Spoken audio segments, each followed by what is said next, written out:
Morning everyone. Yes, आज हम QAQC inspector के कोर्स में chapter number 15 gasket inspection procedure क्या सीखेंगे। Gasket inspection procedure, different type के कैसे गास्केट आते हैं, उसका यूज क्या है, ASME का कौन सा बोर्ड इसमें यूज करना है, ये सब चीज आज डिटेल में देखेंगे। स्कोप क्या है? Scope. This procedure covers visual inspection. क्या है? Visual inspection. डायमेंशन, दूसरा क्या देखना है? Dimension and verification of test report of all types of gasket. दूसरा क्या? TC, test certificate. गास्केट का टेस्ट सर्टिफिकेट को भी वेरीफाई रिव्यू करना है। Procure for stock issued for specific project. अगर कोई स्पेसिफिक प्रोजेक्ट है तो उसके लिए कौन से टाइप का गास्केट यूज होने वाला है, वो सब चीज इंश्योर करना है। ये इंटरव्यू के बेसिक क्वेश्चन रहते हैं। जब आप ऑयल एंड गैस रिफाइनरी में या गल्फ के इंटरव्यू देंगे तो पता चलेगा आपको कि गास्केट कितने टाइप के आते हैं, कौन सा ASME के कोड यूज होता है, ये सब कुछ पूछेंगे। तो इंटरव्यू के जैसे क्वेश्चन है वैसे ही आप चैप्टर को देखो कि इंटरव्यू में ये सब चीज आपको पूछने वाले हैं। Type of gasket as mentioned below. 3 type के गास्केट आते हैं। कितने टाइप के आते हैं? 3 टाइप के। सबको वॉल्यूम बरोबर आ रहा है, आवाज बरोबर सुनाई दे रहा है? ठीक। 3 टाइप के गास्केट आते हैं। Non metallic gasket. First type कौन सा है? Non metallic gasket. Non metallic gasket. Second type है मेटालिक रिंग गास्केट। तो सेकंड टाइप कौन सा है? Metallic gasket, metallic ring type gasket. तीसरा है कंपोजिट गास्केट। क्या बोलेंगे इसको? कंपोजिट गास्केट या सेमी मेटालिक गास्केट भी इसको बोल सकते हैं। सेमी मेटालिक मतलब उसमें दोनों चीज, नॉन मेटालिक और मेटालिक दोनों कंपोजिट किया होगा तो उसको सेमी मेटालिक भी बोल सकते हैं। 3 टाइप के गास्केट है। चलो अभी gasket meeting above type shall be as mentioned in the table below. First of कौन सा है? नॉन मेटालिक गास्केट की अभी बात कर रहे हैं। तो नॉन मेटालिक गास्केट में डिफरेंट टाइप कितने हैं वो देखेंगे। पहले है CNAF, उसका फुल फॉर्म है compressed non asbestos fibre gasket. इसमें क्या नहीं होगा? एस्बेस्टोस नहीं होगा। एस्बेस्टोस होगा तो क्या होगा? एस्बेस्टोस पता है किसी को? एस्बेस्टोस बताइए सर।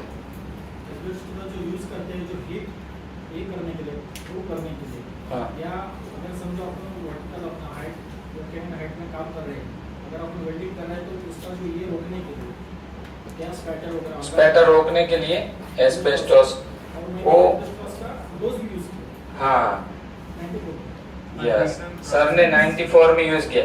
मतलब क्या है, जो हम आयरन आता है ना, आयरन वो पुराने टाइप का आयरन आता है ना, उसमें भी वो लोहे वाला जो हैवी वजन वाला रहता है उसमें एस्बेस्टोस रहता है। एस्बेस्टोस का ऐसा रहता है। सिंपल, किसी ने अगर देखा होगा तो वो आयरन में भी एस्बेस्टोस आता है। वो क्या है? हीट को कंज्यूम कर लेता है। हीट को कंज्यूम कर, अगर हाइट पे हम वेल्डिंग मार रहे हैं तो उसका सब स्पैटर बेटर जो भी है वो नीचे गिरेगा तो उसको एस्बेस्टोस की सीट रख देते हैं तो सब इसके अंदर गिरेगा, फिर वो ले लो। ऐसा नहीं, इसमें कोरोजन बीच में नहीं आएगा। नॉन मेटालिक गास्केट में एक टाइप हुआ compressed non asbestos fibre gasket. Second type कौन सा हुआ? PTFE। PTFE देखा है गास्केट सब लोगों ने? PTFE भी नहीं देखा? ठीक है, चलो हम PTFE गास्केट दिखाते हैं। बहुत बड़ा बिजनेस है PTFE गास्केट का। ये कौन से टाइप का गास्केट है? PTFE। 1 kg का करीबन 5,000 से ऊपर इसका रेट है सीट का। 1 kg ये पीटीएफई मटेरियल लेना है स्टैंडर्ड, तो 5,000 से ऊपर इसका रेट है। बहुत बड़ा मार्केट में आज नया चल रहा है गैस्केट। और अच्छा, ये सब पीटीएफई है, ये सब क्या है? पीटीएफई गैस्केट है। पॉलीटेट्राफ्लोरोइथेलिन, क्या बोलेंगे? पॉलीटेट्राफ्लोरोइथेलिन। वो जनरली हम टेफ्लॉन टाइप भी इसको बोलते हैं, टेफ्लॉन। वो टेफ्लॉन टेप लगाते हैं ना, तो इसको जनरली रेगुलर नेम में टेफ्लॉन भी लोग यूज करते हैं, लेकिन पीटीएफई टीसी में देखेंगे तो पीटीएफई लिखा होगा।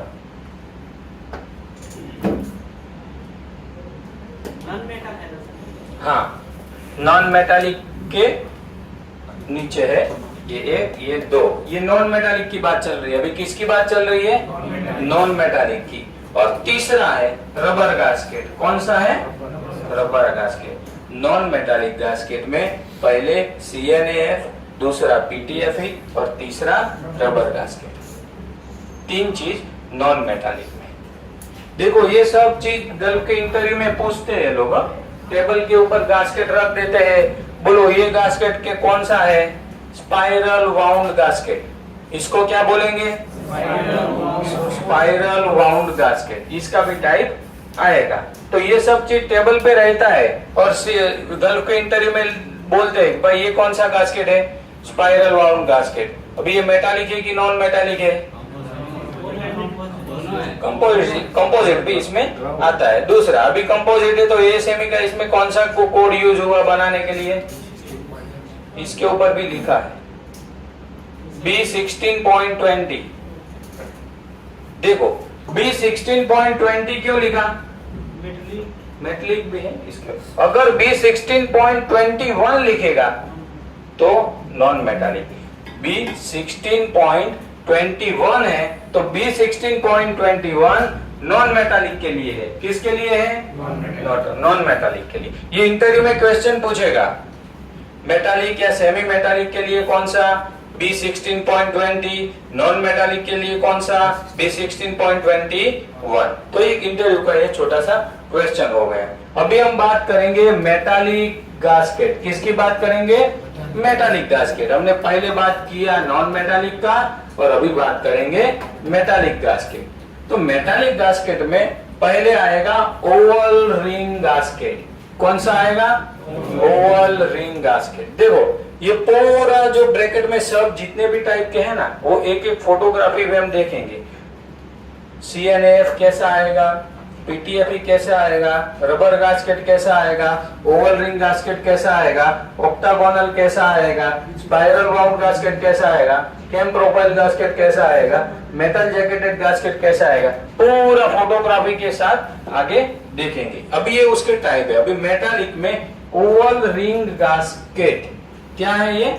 Oval ring gasket. और दूसरा है ऑक्टागोनल रिंग गैस्केट। कल हमने फ्लेंज का टाइप देखा था RTJ, तो उसमें RTJ में ये दोनों टाइप के गैस्केट यूज होते हैं। तीसरा है कंपोजिट गैस्केट। इसको बोलते हैं सेमी मेटालिक भी बोल सकते हैं। क्या बोल सकते हैं? Semi metallic. सेमी मेटालिक भी इसको बोल सकते हैं। इसमें एक है स्पाइरल वाउंड गैस्केट। कौन सा है? Spiral wound gasket. देखो, सेमी मेटालिक क्यों बोला इसको? क्योंकि ये इनर रिंग है, इसको अंदर को क्या बोलेंगे? इनर रिंग है। ये आउटर रिंग है और बीच में ग्रेफाइट का सब लेयर है। इसके बीच में SS का स्ट्रिप है। क्या है? SS का स्ट्रिप है। वो स्ट्रिप के एक एक स्ट्रिप के बीच में ग्रेफाइट यूज किया है। क्या किया है? ग्रेफाइट यूज किया है। तो इसीलिए इसको मेटालिक और नॉन मेटालिक दोनों का सेमी में, इसीलिए इसको तीसरे टाइप में डाला। कंपोजिट। क्या किया? दोनों मटेरियल को कंपोजिट किया। मेटालिक और नॉन मेटालिक दोनों मटेरियल से अगर बना है तो उसको बोलेंगे सेमी या कंपोजिट गैस्केट। तो उसमें एक है स्पाइरल वाउंड गैस्केट। तो आपने देखा स्पाइरल वाउंड गैस्केट, ये दोनों गैस्केट को हम क्या बोलेंगे? Spiral wound gasket. अभी इसके पहले हम क्या बोलते थे जब पढ़ा नहीं था तब? मेटल गैस्केट बोलते थे। लेकिन एक्चुअल इसका नाम क्या है? Spiral wound gasket. दूसरा है कैम प्रोफाइल गास्केट। क्या है? कैम प्रोफाइल गास्केट और मेटल जैकेटेड गास्केट। अभी एक एक टाइप को हम अलग अलग से फोटोग्राफी के साथ देखेंगे आगे। रिस्पॉन्सिबिलिटी, अभी ये सब चीज आया रिस्पॉन्सिबिलिटी, तो ये सब चीज किसका रिस्पॉन्सिबिलिटी है? तो क्वालिटी मैनेजर। किसका रिस्पॉन्सिबिलिटी है? क्वालिटी मैनेजर, इंस्पेक्शन इंजीनियर और तीसरा स्टोर सुपरवाइजर। इसमें स्टोर सुपरवाइजर को बीच में क्यों घुसेड़ा? क्योंकि वो रिसीविंग करेगा, तो रिसीविंग करने के टाइम पे प्रोजेक्ट की रिक्वायरमेंट क्या है, उसी हिसाब से मटेरियल आया है कि नहीं, पीओ में क्या लिखा है वही मटेरियल आया हुआ है कि नहीं, वो कौन देखेगा? स्टोर सुपरवाइजर देखेगा। रेफरेंस, ये प्रोसीड्यूर बनाने के लिए हमने एएसएमई के कौन से कोड का रेफरेंस लिया उसके बारे में। तो चलो सबको मेरे साथ बोलना है, क्योंकि ये सब चीज आपको मुंह पर होना चाहिए। क्या है? मुंह पर होना चाहिए, प्रैक्टिस होना चाहिए कि B16.20 क्या है, B16.21 क्या है। किसके लिए? इंटरव्यू का क्वेश्चन है, गल्फ के ऑयल एंड गैस रिफाइनरी का इंटरव्यू का क्वेश्चन है। सब जब मुंबई में, हैदराबाद में, चेन्नई में जब इंटरव्यू चलता है तो ये सब चीज पूछते हैं कि गास्केट कभी देखा है? ऐसा बोले हाँ देखा है, बताइए गास्केट के बारे में। तो आपको क्या है? शुरू हो जाना है, गास्केट क्यों यूज करते हैं, उसमें लास्ट में बोलना है एएसएमई का नॉन मेटालिक के लिए B16.21 कोड है, मेटालिक और सेमी मेटालिक के लिए B16.20 कोड है। उतना आपने बोल दिया तो आप पास हो जाएंगे। चलो तो सबको मेरे साथ बोलना है, ASME section 8 division 1 and 2 rules for construction of pressure vessel. ASME section 1 rules for construction of power boiler के लिए, एएसएमई B31.1 पावर पाइपिंग के लिए, ASME section 2A terrace material specification के लिए है, ASME section 2B non terrace material specification के लिए है, एएसएमई B16.20 मेटालिक गास्केट को पाइपिंग के लिए है और क्लाइंट का स्पेसिफिकेशन। इसमें एक चीज मैं और ऐड करूंगा, एएसएमई B16.21 नॉन मेटालिक के लिए, बरोबर। तो अगर इतना बोला है तो एक एनर्जी डेवलप होगा। क्या होगा? अंदर से एनर्जी डेवलप होगा, सब के कानों में ये गूंजेगा तो याद रह जाएगा। क्या हो जाएगा? याद रह जाएगा। इक्विपमेंट, मेजरिंग टेप चाहिए, वर्नियर कैलिपर चाहिए, स्टील रूल चाहिए और माइक्रोमीटर चाहिए। स्टील रूल, स्टील रूल कुछ नया नहीं है।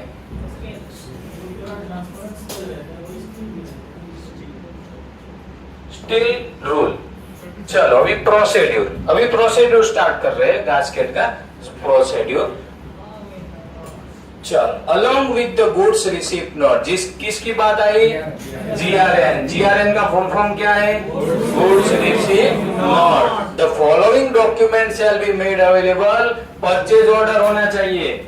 गास्केट इंस्पेक्शन करने से पहले क्या होना चाहिए? परचेज ऑर्डर होना चाहिए। टीसी, टेस्ट सर्टिफिकेट होना चाहिए। एआरएम, कोई एडिशनल रिक्वायरमेंट है प्रोजेक्ट की तो वो भी होना चाहिए। चलो एआरएम इसमें क्यों यूज किया? एडिशनल रिक्वायरमेंट कौन सी हो सकती है? नॉन स्टैंडर्ड कोई फ्लैंज बनाया हमने, क्या है? बड़ा सा नॉन स्टैंडर्ड फ्लैंज बनाया, तो उसके लिए गास्केट कौन सा बनेगा? एडिशनल रिक्वायरमेंट बन गई वो, एक एडिशनल रिक्वायरमेंट। अगर नॉन स्टैंडर्ड फ्लैंज के लिए गास्केट मिलेगा मार्केट में, स्टैंडर्ड में नहीं मिलेगा, तो वो एक एडिशनल रिक्वायरमेंट हो गई। तो उसके लिए ये एडिशनल रिक्वायरमेंट मटेरियल का एक प्रॉपर डॉक्यूमेंट बनता है और गास्केट उसके बेस पे बना होगा। Dimension report, dimension report if applicable as per PO. अगर कोई नॉन स्टैंडर्ड है तो उसका डायमेंशन रिपोर्ट भी चाहिए। किसका? गास्केट का डायमेंशन रिपोर्ट भी चाहिए। Review test certificate as per purchase order, purchase order के हिसाब से टीसी को रिव्यू करना है। टीसी में लिखा होगा कितना क्वांटिटी है, कौन कौन सा मटेरियल यूज हुआ है, किसने ये मैन्युफैक्चरिंग किया हुआ है, कौन से प्रोजेक्ट में यूज होने वाला है, सबका साइन स्टैम्प सब कुछ रहेगा। Requirement specified in drawing, drawing में भी गास्केट का रिक्वायरमेंट का स्पेसिफाइड रहेगा। ड्राइंग में कहाँ लिखा होगा?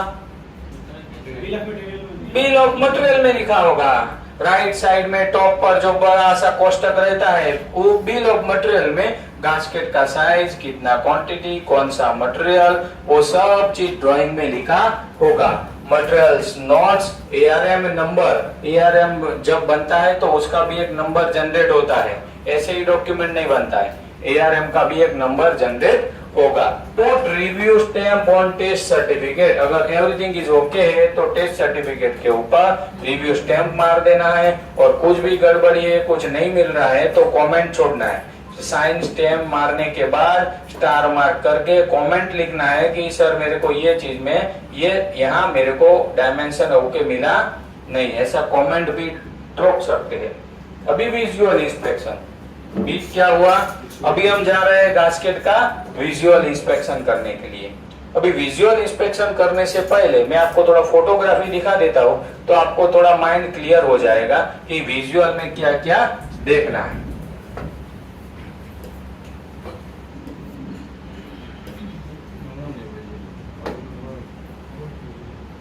चलो अभी फोटोग्राफी हम पूरा देख लेते हैं, उसके बाद विजुअल देखेंगे तो फटाक से याद आ जाएगा। नॉन मेटालिक गास्केट में पहला नंबर कौन सा था अपना? CNAF। CNAF का फुल फॉर्म क्या है?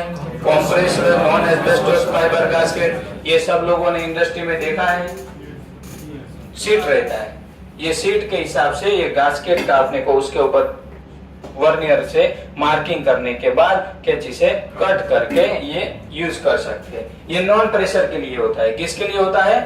कम प्रेशर है, बहुत कम प्रेशर है तो उसके लिए होता है जनरली, कम प्रेशर के लिए ये। इसमें भी बहुत टाइप आता है, टेम्परेचर और प्रेशर के ऊपर डिपेंड है। किसके ऊपर डिपेंड है? अगर आपका 800 डिग्री टेम्परेचर जाने वाला है और प्रेशर 200 kg है तो ये सीट में भी डिफरेंट टाइप आता है, क्वालिटी आता है, समझे? तो उसके ऊपर है प्रेशर। ये गास्केट का सिलेक्शन किसके ऊपर होगा? प्रेशर और टेम्परेचर के ऊपर, कि वो लाइन का टेम्परेचर और प्रेशर कितना रखना है उसके ऊपर ये डिपेंड है। ये सीट आती है ऐसा रॉ मटेरियल, ये भी सीट है, उसमें से ऐसा कटिंग होता है। जनरली हम मेंटेनेंस डिपार्टमेंट में जाएंगे तो ऐसी सीट पड़ी होगी, मेंटेनेंस डिपार्टमेंट में ऐसी सीटें रहती है, ऐसा भी हम बना सकते हैं। तो ये टाइप हो गया CNAF, ये भी CNAF है, ये भी क्या है? CNAF है सब, ये भी CNAF है। CNAF सीट में से बनाया है, ये क्या किया है? सीट में से बना लिया है। ये पोर्शन के ऊपर क्या आएगा?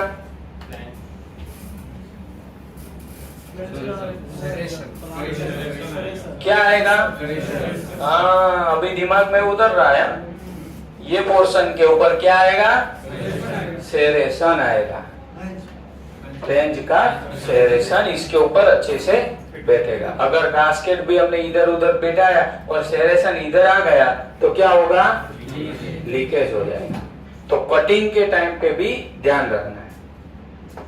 नेक्स्ट PTFE, ये कौन सा है? पॉलीटेट्राफ्लोरोइथेलिन, पॉलीटेट्राफ्लोरोइथेलिन, पॉलीटेट्राफ्लोरोइथेलिन PTFE। इसको हम क्या बोल सकते हैं? दूसरा नाम टेफ्लॉन टाइप भी। जनरली मार्केट में सब लोग ऐसा भी बोलते हैं टेफ्लॉन टाइप, लेकिन एक्चुअल उसका नाम PTFE है। इसमें भी सीट भी मिलती है। क्या मिलती है? सीट भी मिलती है। ये देखो कभी कभी कंपनियां सीट से कटिंग भी खुद कर लेती है, या रेडीमेड भी ऐसा मिलता है, रेडीमेड कटिंग वाला भी, फिनिशिंग वाला भी मिलता है। थिकनेस भी देखो इसका, ज्यादा थिकनेस वाला भी बनता है। PTFE मटेरियल में से आजकल लोग पंप भी बनाने लगे हैं, पाइप भी बनाने लगे हैं, फ्लेंज भी बनाने लगे। PTFE मटेरियल की सीट में से लोग आजकल फ्लेंज भी बनाने लगे, पाइप भी बनाने लगे। क्योंकि बेनिफिट क्या है, कोरोजन नहीं लगेगा। क्या बेनिफिट है, कोरोजन नहीं लगेगा, फ्लशिंग व्लशिंग वो इसका बेनिफिट है। उसकी वजह से आजकल लोग पीटी अभी मटेरियल का मार्केट में जितनी भी केमिकल और फार्मा कंपनी है वो लोग बहुत यूज कर रहे हैं। ये सब तो सर हाई प्रेशर और हाई टेम्परेचर में तो काम आएगा नहीं, नॉर्मल प्रेशर और नॉर्मल टेम्परेचर के लिए। रबर गास्केट, ये तीसरा कौन सा टाइप था अपना, रबर गास्केट। ये जो गास्केट है वो एक डिफेंस कंपनी का है, XYZ डिफेंस कंपनी का रबर गास्केट है, डिफेंस में यूज होने वाला है। इंडियन गवर्नमेंट की डिफेंस में ये गास्केट यूज होने वाला है, वो चीज है ये क्या चेक कर रहा है,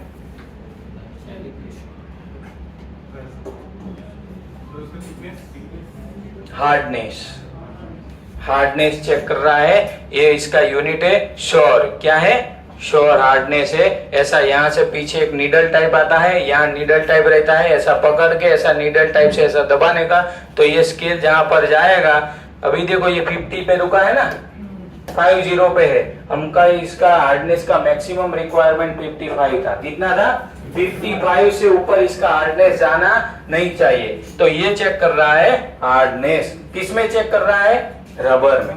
रबर में हार्डनेस चेक होता है, पता था किसी को, तो ये ऐसा है। ये भी कैलिब्रेटेड रहेगा, ये इंस्ट्रूमेंट भी कैलिब्रेटेड रहेगा। इसका भी यूनिट है श्योर करके। क्या है, श्योर। यूनिट क्या है हार्डनेस का इसका, श्योर।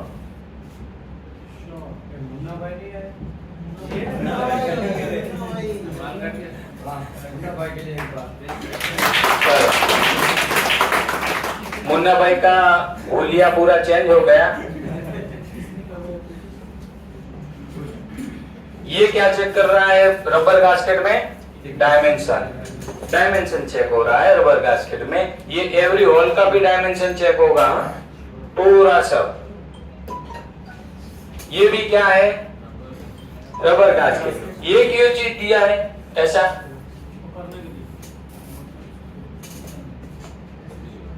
पकड़ने के लिए, निकालने के लिए, पकड़ने के लिए, निकालने के लिए। अभी दो फ्लैंज है तो उसको बीच में रखने के लिए सेटअप तो करना पड़ेगा ना। अच्छा, तो ऐसा रहता है होल्डिंग, निकालने में भी इजी रहेगा उसकी वजह।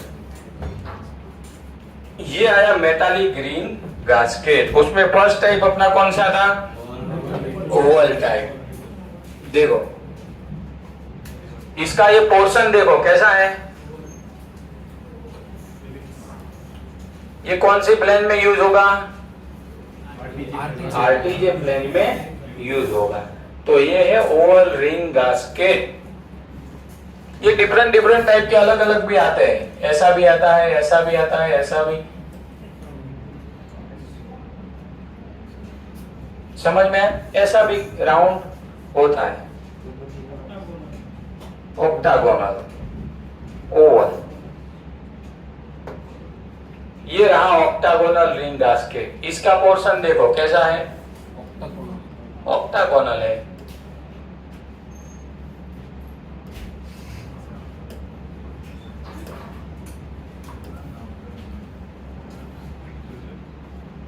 ऐसा होता है।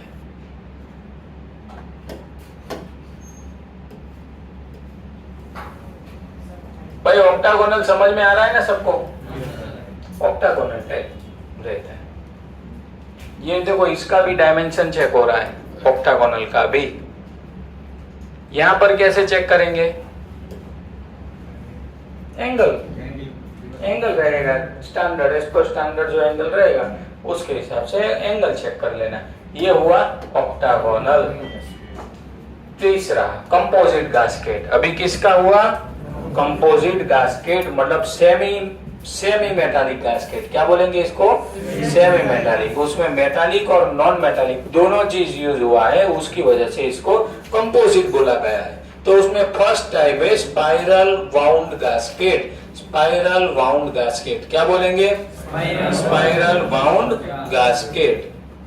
अभी देखो ये सेम चीज है, ये सेम चीज है यहाँ पर, बरोबर। अभी देखो इसमें क्या क्या रहता है, तो ये जो पोर्शन है वो क्या है? Outer ring. तो ये ग्रीन कलर का है, उसको हम क्या बोलेंगे? आउटर रिंग बोलेंगे। दूसरा, ये जो चीज है इसको क्या बोलेंगे? बीच वाला सीलिंग एलिमेंट। तो बीच वाला जो है चीज इसमें, उसको हम क्या बोलेंगे? सीलिंग एलिमेंट, बरोबर। अभी ये लास्ट वाला है, उसको हम क्या बोलेंगे? तो ये इसको हम क्या बोलेंगे? Inner ring.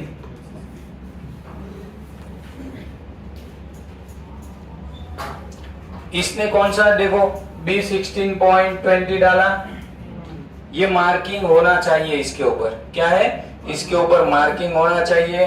Diameter and pressure class होना चाहिए। कौन से क्लास का है? मैन्युफैक्चरिंग का नेम होना चाहिए। Outer ring material carbon steel, इसमें एग्जांपल के लिए winding material and filler material. Winding material and filler material कौन सा है वो दिया हुआ है। इनर रिंग का मटेरियल का कौन सा होगा वो भी देना पड़ेगा। तो इसके अंदर भी बहुत सारा लाइन लिखा है।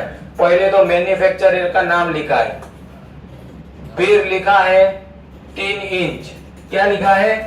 3 इंच। तो इसमें भी आया था ना साइज वाला, हाँ, इसमें 3 इंच लिखा है। 150 क्लास लिखा है। क्या लिखा है? 150 क्लास। ASME B16.20 लिखा है। फिर 316 लिखा है। क्या लिखा है? 316। ऐसा इसके ऊपर मार्किंग है। ये तो रिजेक्टेड पीस होगा, इसकी वजह से मार्किंग कुछ गड़बड़ी भी हो सकता है। सेम चीज है, इसके ऊपर भी सेम चीज है। तो ये मार्किंग भी होना चाहिए। किसके ऊपर होना चाहिए? गास्केट। कौन से टाइप का gasket? Spiral wound gasket. Rubber gasket के ऊपर होगा? नहीं होगा। तो ये चीज बात चल रही है वो स्पाइरल वाउंड गास्केट की बात चल रही है। किसकी बात चल रही है? Spiral wound gasket. तो उसमें भी कलर चार्ट दिया है। क्या दिया है? Colour chart. वाइंडिंग मटेरियल किसके लिए है? Outside ring colour. किसका बात हो रहा है? Outside ring colour. Winding material, winding material किसको बोलेंगे हम? आउटर को। वाइंडिंग मटेरियल को आउटर को बोलेंगे। तो उसमें अभी इसका कौन सा कलर है? Green colour. तो ग्रीन कलर क्या डिनोटेट कर रहा है? 316 लिखा है। तो इसके ऊपर भी क्या लिखा है?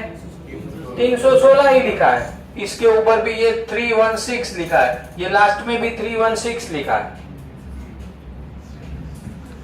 तो दूर से गास्केट हम देखेंगे तो पता चलेगा कि ये 316 है। किससे पता चलेगा? कलर कोड से पता चलेगा।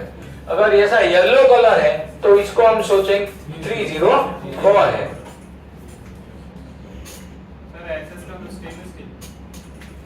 हाँ, स्टेनलेस स्टील।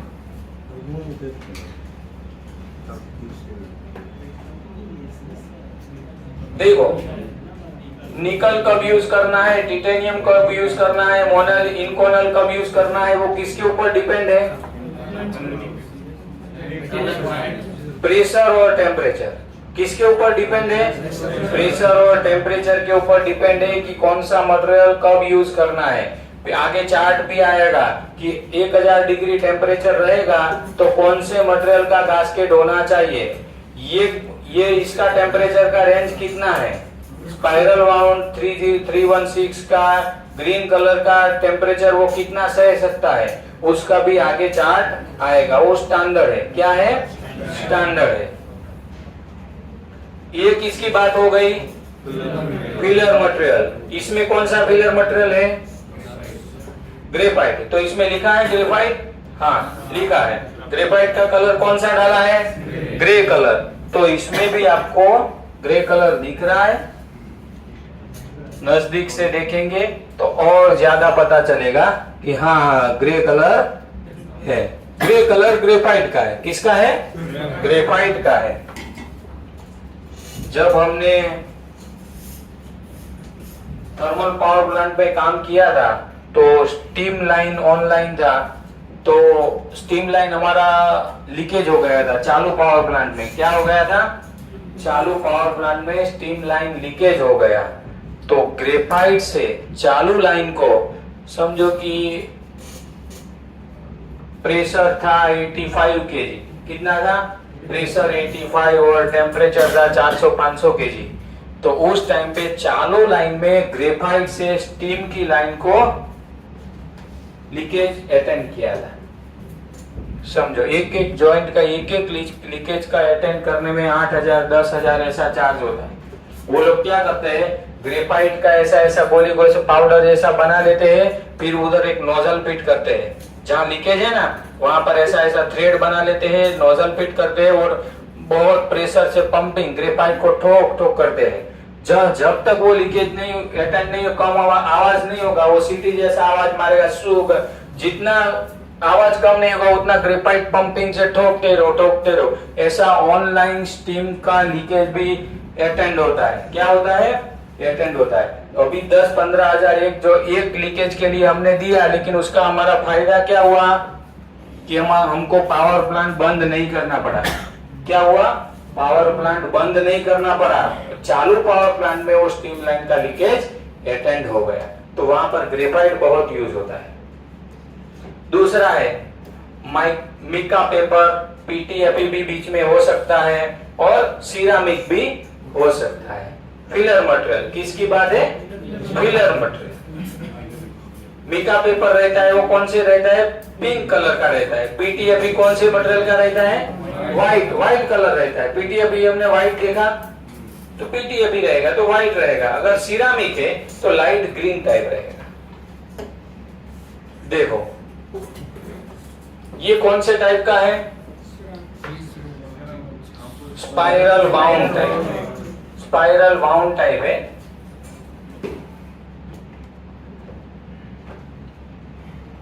ये क्या चेक कर रहा है? थिकनेस। ये सब भी स्टैंडर्ड है, वो आगे चार्ट में आएगा कि कौन सा कितना होना चाहिए। देखो, हाँ ये सब क्या है? स्टैंडर्ड है। अभी अब इसका डायमेंशन कैसे चेक करना है उसकी बात कर रहे हैं। किसकी? स्पाइरल वाउंड गास्केट का डायमेंशन कैसे चेक करना है उसकी बात कर रही। तो ये चीज स्टैंडर्ड है, इसमें याद रखना कुछ नहीं है। यही पेज आपको सभी जगह मिल जाएगा। Oil and gas technology dimension data spiral wound gasket ASME की कौन सा लिखा है? 316.20। कौन से क्लास है ये? 150 क्लास के लिए। अभी देखो इसने D1 मतलब क्या ले लिया? आईडी ले लिया। आईडी ले लिया तो भाई यहाँ पर इनसाइड डायामीटर D1 ये रहा। अभी चलो हम नॉमिनल पाइप साइज की बात कर रहे हैं। एनपीएस कितना है?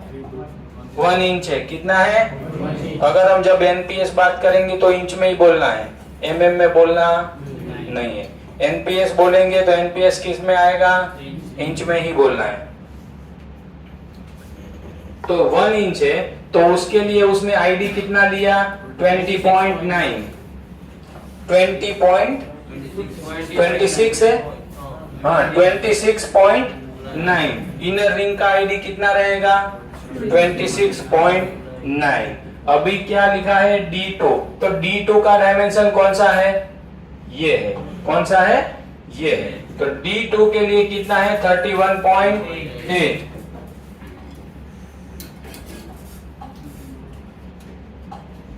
देखो ये कौन सा डायमेंशन हो गया? D1 आईडी हो गया। अभी दूसरा कौन सी बात हो रही है? D2 कहां से दिया है? यहां से और यहां से, मतलब ये मैं क्या चेक कर रहा हूं? दिख रहा है? किसी को कोई कंफ्यूजन नहीं? ये D2 हो रहा है। क्या हो रहा है? D2 चेक हो रहा है। अभी चेक करेंगे D3 कहां तक दिया है? यहां पर और यहां तक। वो क्या है? D3। तो D3 कितना है? 47.8। तो हम D3 को चेक करने के लिए ऐसे कर सकते हैं।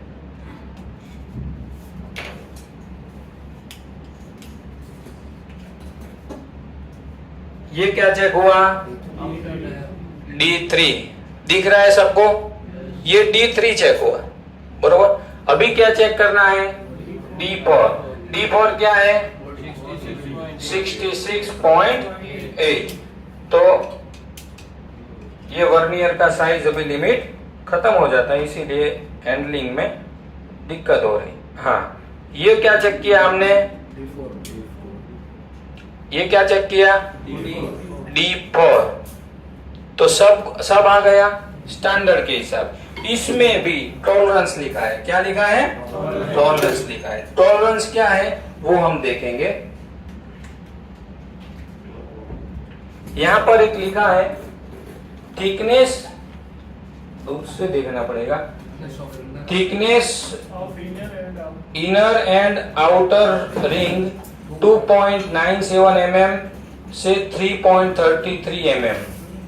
थिकनेस में कितना वेरिएशन चलेगा, 2.97 mm से 3.33 mm। ये नॉट है, इसमें टॉलरेंस लिखा है, क्या लिखा है, टॉलरेंस सबका, आईडी ओडी थिकनेस सबका, कि ये रेंज में आपका चलेगा।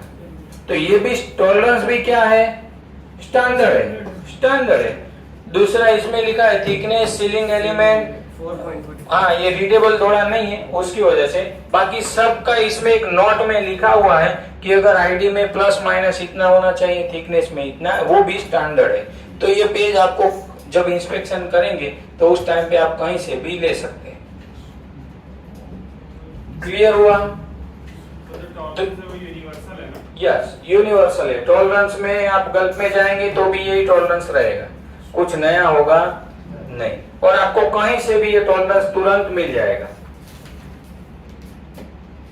देखो, ये स्पाइरल वाउंड गास्केट का एक क्रॉस कट एरिया है, क्या है, क्रॉस कटिंग किया हुआ है। ये चीज क्या है, आउटर रिंग, ये क्या है, पिलर सीलिंग एलिमेंट, बराबर। देखो मैं बोल रहा था ना कि वो एसएस की ऐसी ऐसी पट्टियां रहती है, ये दोनों के बीच में क्या होता है, पिलर मटेरियल। पिलर मटेरियल कौन सा हो सकता है, मिका भी हो सकता है, ग्रेफाइट भी हो सकता है। तो इसके अंदर ये सब क्यों लगाया जाता है, हीट को एब्जॉर्ब करने के लिए, हीटिंग प्रेशर को, हीटिंग को एब्जॉर्ब करने के लिए लगाया जाता है। ये इनर रिंग है, क्या है, इनर रिंग है, ऐसे बनता है।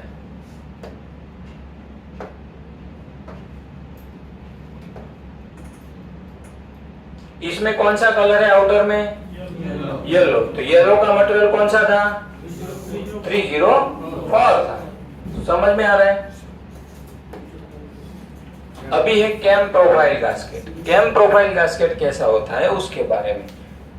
कंपोजिट में सेकंड नंबर का जो था वो कैम प्रोफाइल था, क्या था, कैम प्रोफाइल था।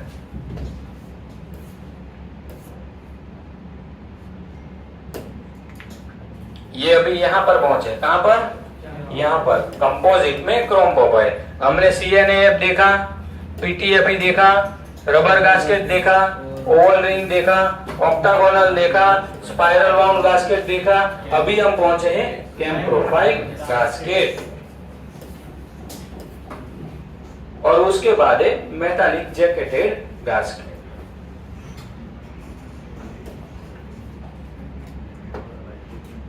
अभी ये है कैम प्रोफाइल गास्केट। ये क्या है, cam profile gasket. Cam profile gasket में एक सीलिंग लेयर रहता है, क्या रहता है, सीलिंग लेयर रहता है। ये दिख रहा है ऐसा, ये सब, ये चीज क्या है, सीलिंग लेयर है। ये पूरा इसके ऊपर रहेगा, किसके ऊपर रहेगा, इसके ऊपर ऐसा रहेगा सीलिंग लेयर। ये देखो स्पाइरल वाउंड में सीलिंग लेयर था, नहीं था, ऐसा ऊपर नहीं था, सीलिंग का मटेरियल बीच में सब में डाला था। इधर देखो, इधर भी ऐसा नाखून मारते हैं तो पता चलता है कि सीधी ऐसी स्ट्रिप लगाया हुआ है। तो इसके ऊपर पूरा सीलिंग लेयर रहता है, इसको बोलेंगे कैम प्रोफाइल गास्केट। क्या बोलेंगे, कैम प्रोफाइल गास्केट। ये मेटल का कोर रहता है, ये क्या रहता है, मेटल का कोर रहता है। इसमें सीलिंग लेयर रहता है, नीचे भी रहेगा, कहाँ, ऊपर और नीचे, दोनों साइड में सीलिंग लेयर रहेगा। ये ऊपर, ये नीचे भी है और ये ऊपर भी। समझ में आ रहा है?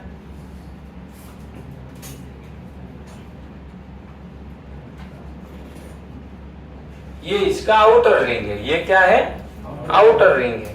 इसके ऊपर भी मार्किंग ऐसा कंप्लीट रहेगा। ये सीलिंग लेयर इसके ऊपर अलग से चलाया जाता है, इसीलिए इसको बोलेंगे कैम प्रोफाइल गास्केट। क्या बोलेंगे? M profile gasket. Metal jacketed gasket, ये कौन सा है? Metal jacketed gasket. हमारे कोष्टक में जो कंपोजिट में लास्ट जो टाइप था वो मेटल जैकेटेड गास्केट। ये किसी ने देखा है कहाँ यूज होता है मेटल जैकेटेड गास्केट?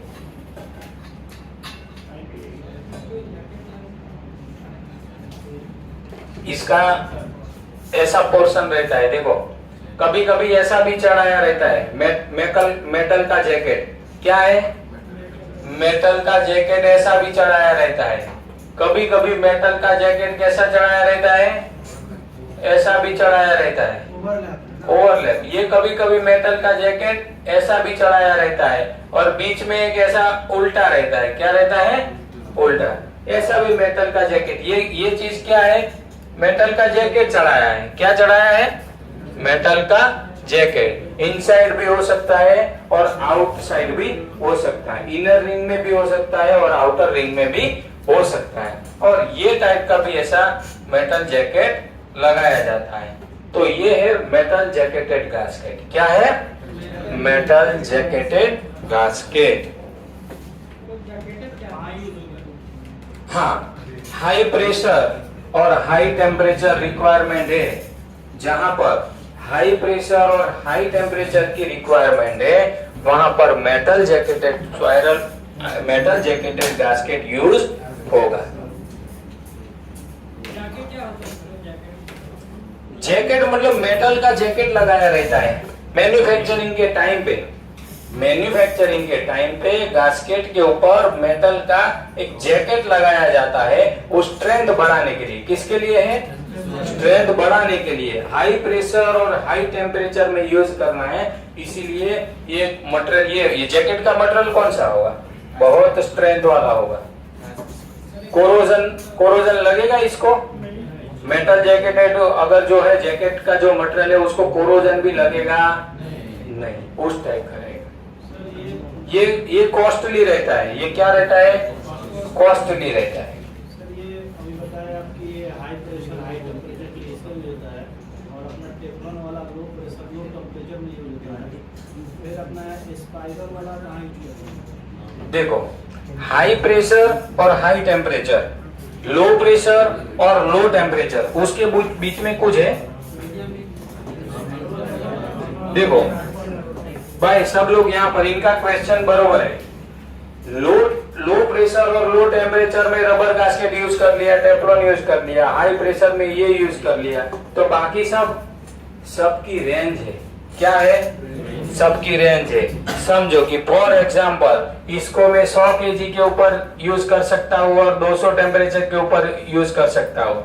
फिर तीसरा कोई आएगा उसको मैं 200 केजी प्रेशर के ऊपर यूज कर सकता हूँ और 400 केजी टेम्परेचर के ऊपर यूज कर सकता हूँ। चौथा कोई टाइप होगा उसको मैं 600 केजी टेम्परेचर के ऊपर यूज कर सकता हूँ, 400 केजी प्रेशर के ऊपर यूज कर सकता हूँ। ऐसा डिफरेंट प्रोजेक्ट के हिसाब से, यूज के हिसाब से, उसमें कोई फिक्स होता नहीं है। उसमें हम लास्ट एक टेबल देखेंगे, उसमें पूरा लिखा हुआ है कि कितने टेम्परेचर में हमको कौन से टाइप का मटेरियल यूज करना चाहिए, कौन सा गास्केट यूज करना चाहिए। समझ में आ रहा है सबको? तो इसमें कोई ऐसा फिक्स नहीं है। अभी चलो, ये कौन से टाइप का गास्केट है? Non asbestos. ओके, ये कौन से टाइप का है? Spiral wound gasket. ये कौन से टाइप का है? Rubber gasket. ये कौन से टाइप का है? Teflon, PTFE. ये कौन से टाइप का है? सीएनएफ है। ये कौन से टाइप का है? Spiral wound. ये कौन से टाइप का है? सीएनएफ। इसमें ग्रेफाइट यूज किया है, ये थोड़ा ज्यादा टेम्परेचर के लिए यूज होगा, इसकी वजह से ये सीएनएफ है। क्या है? सीएनएफ है। नेक्स्ट, ये एक गास्केट का टीसी है। क्या है? गास्केट का टीसी है, टेस्ट सर्टिफिकेट है।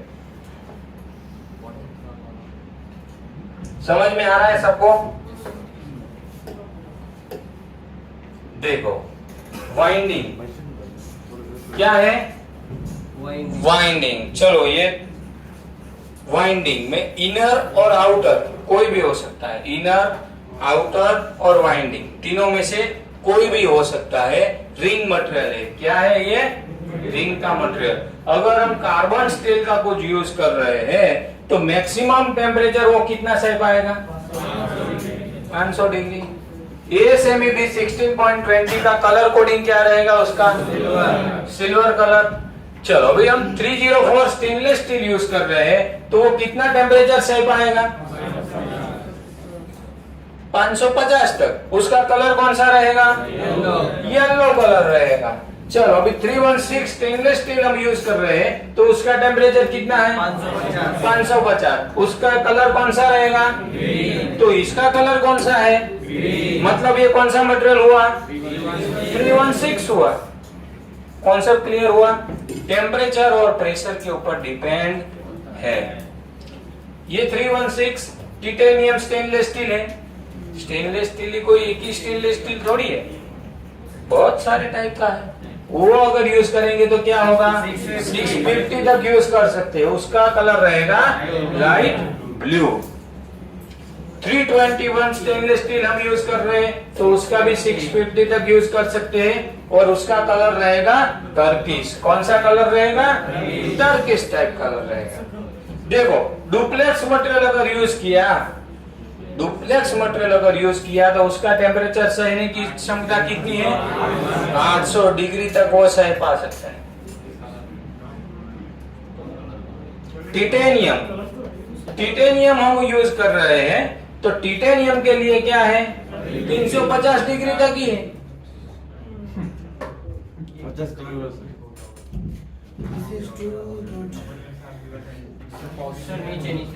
चलो भाई सब लोग यहाँ पर फोकस। अभी हम कहाँ पर थे? लास्ट चार्ट पे देख रहे थे कि गास्केट में यहाँ पर ही थे ना? यस। देखो अगर 1000 टेम्परेचर हमें यूज करना है तो उसके लिए कौन सा मटेरियल है?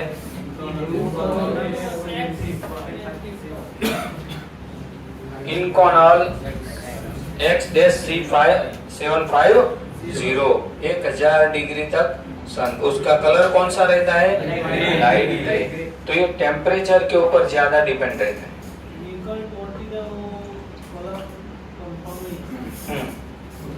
कंफर्म नहीं है, ऐसा नहीं है, नॉट अवेलेबल। यानी मतलब क्या है? Not available. तो उसका कलर नहीं है, कोई भी कलर में आ सकता है। ये चार्ट स्टैंडर्ड है। ये क्या है? स्टैंडर्ड है। तो जो स्टैंडर्ड में लिखा है वही यहाँ पर होगा। इसमें तो फोर्स नहीं दिया हुआ है। क्या? फोर्स। हाँ ये टेम्परेचर का टेबल है। किसका टेबल है? टेम्परेचर का टेबल है। जनरली गास्केट का सिलेक्शन टेम्परेचर के ऊपर बहुत डिपेंड करता है। सर जिसमें टेम्परेचर कम और फोर्स ज्यादा हो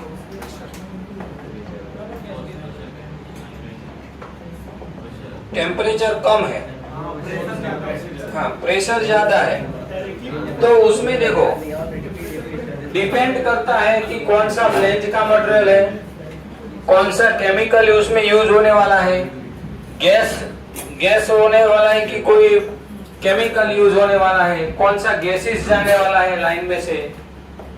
समझ में आ रहा है? उसका शटडाउन कितने टाइम पे लेना है, वो सब चीज इसमें इन्वॉल्व होता है। क्या होता है? शटडाउन हम प्लांट का कितने टाइम पर लेंगे, पाइपलाइन में कौन सा गैस जाने वाला है, फिर क्या होगा, कौन सा केमिकल जाने वाला है, एसिडिक केमिकल है तो क्या होगा, कोई एसिडिक केमिकल है तो क्या होगा, उसको एवरी 2-3 महीने पे वो प्लेन गास्केट बदलना पड़ेगा, प्लेन गास्केट बदलना पड़ेगा। 304 का भी डाला है तो भी उसको ऐसा हार्ड केमिकल रहेगा वो प्लेंज को भी डैमेज कर देगा। क्या कर देगा? प्लेंज को भी डैमेज कर देगा। तो ऐसा भी होता है। तो उसके लिए अलग अलग रिक्वायरमेंट के हिसाब से वो कौन सेट करेगा, ये गास्केट कौन सा यूज करना है, वो डिजाइनर ड्राइंग में लिखा होगा, वो ही अपने को फॉलो करना है।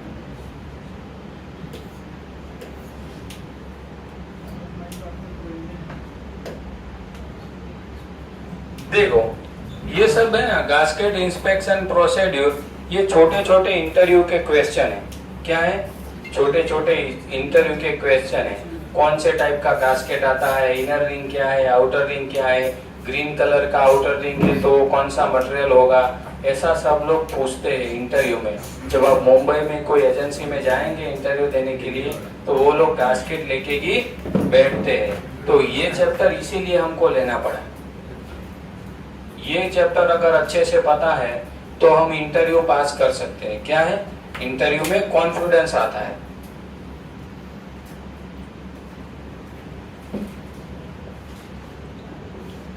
अभी हम देखेंगे विजुअल इंस्पेक्शन। क्या देखेंगे? Visual inspection. देखो विजुअल इंस्पेक्शन में कोड ऐसा नहीं बोलेगा कि विजुअल इंस्पेक्शन आप ऐसे करो। कोड बोलेगा? विजुअल के लिए कोड ने हाथ ऊपर कर दिया। Depend on inspector, depend on project, depend on client requirement, depend on vendor.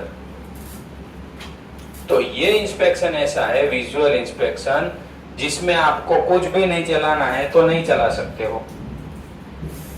इसमें कुछ कोई कर सकता नहीं है। तो विजुअल इंस्पेक्शन प्रॉपर होना चाहिए। वो कौन करेगा विजुअल इंस्पेक्शन? आईटीबी में लिखा होगा कि गास्केट का विजुअल इंस्पेक्शन थर्ड पार्टी को भी करना है, क्लाइंट को भी करना है, वेंडर को भी करना है। ये तीनों का कॉलम होगा। किसको इसका टीसी रिव्यू करना है, किसको विटनेस करना है, किसका रैंडम विटनेस करना है, वो सब कुछ आईटीपी में लिखा होगा। इंस्पेक्शन टेस्टिंग प्लान, किसमें? Inspection testing plan. और क्यूएपी का मतलब क्या है? क्वालिटी इंश्योरेंस प्लान, क्यूएपी और आईटीपी। कोई भी इंस्पेक्शन हम करते हैं तो जनरली सभी चीज का एक प्रोसीड्यूर होता है। क्या होता है? प्रोसीड्यूर। अभी हम जैसे एसओपी से अपने नाम सुना है, एसओपी स्टैंडर्ड ऑपरेटिंग प्रोसीड्यूर। कुछ भी करना है, ये ग्लास यहाँ से यहाँ रखना है तो कंपनी में उसका एसओपी बनेगा। क्या बनेगा? एसओपी। टेबल के ऊपर भी स्टिकर चिपकाया होगा कि चाय का कप यहाँ पर ही रखना है, वर्नियर यहाँ पर ही रखना है, पानी का बोतल यहाँ पर ही रखना है, माइक्रोमीटर यहाँ पर ही रखना है। वो चीज क्या है? एसओपी। कंपनी ने एसओपी बनाया कि आपका पेन का जगह यहाँ पर ही है, टेबल में स्टिकर रहेगा। अगर स्टैंडर्ड कंपनी में काम करते हैं तो टेबल के ऊपर स्टिकर ही छोड़ देते हैं कि आपका पानी का ग्लास यहाँ पर रहेगा, आपका माइक्रोमीटर यहाँ पर रहेगा, आपका पेन यहाँ पर रहेगा। इतना स्टैंडर्ड कंपनी रहता है कि वो एसओपी बना के रखता है, स्टैंडर्ड ऑपरेटिंग प्रोसीड्यूर। आपको कैसे काम करना है, अगर आपका चाय का कप कहाँ रहेगा टेबल के ऊपर, वो लोकेशन भी आपको कंपनी फिक्स करके देता है। तो ये फ्लेम लगाने का, वेल्डिंग करने का, मटेरियल हैंडलिंग का, ये सभी चीज का क्या होता है? स्टैंडर्ड ऑपरेटिंग प्रोसीड्यूर बनता है। तो उसमें देखना पड़ता है कि भाई प्रोसीड्यूर क्या बोल रहा है। अगर स्कैप फोल्डिंग नहीं बनाया और हाइट है 6 मीटर, 6 मीटर की प्रेशर वेसल की हाइट के ऊपर स्कैप फोल्डिंग नहीं है तो हमें क्या करना है? इंस्पेक्शन करने के लिए जाना है। तो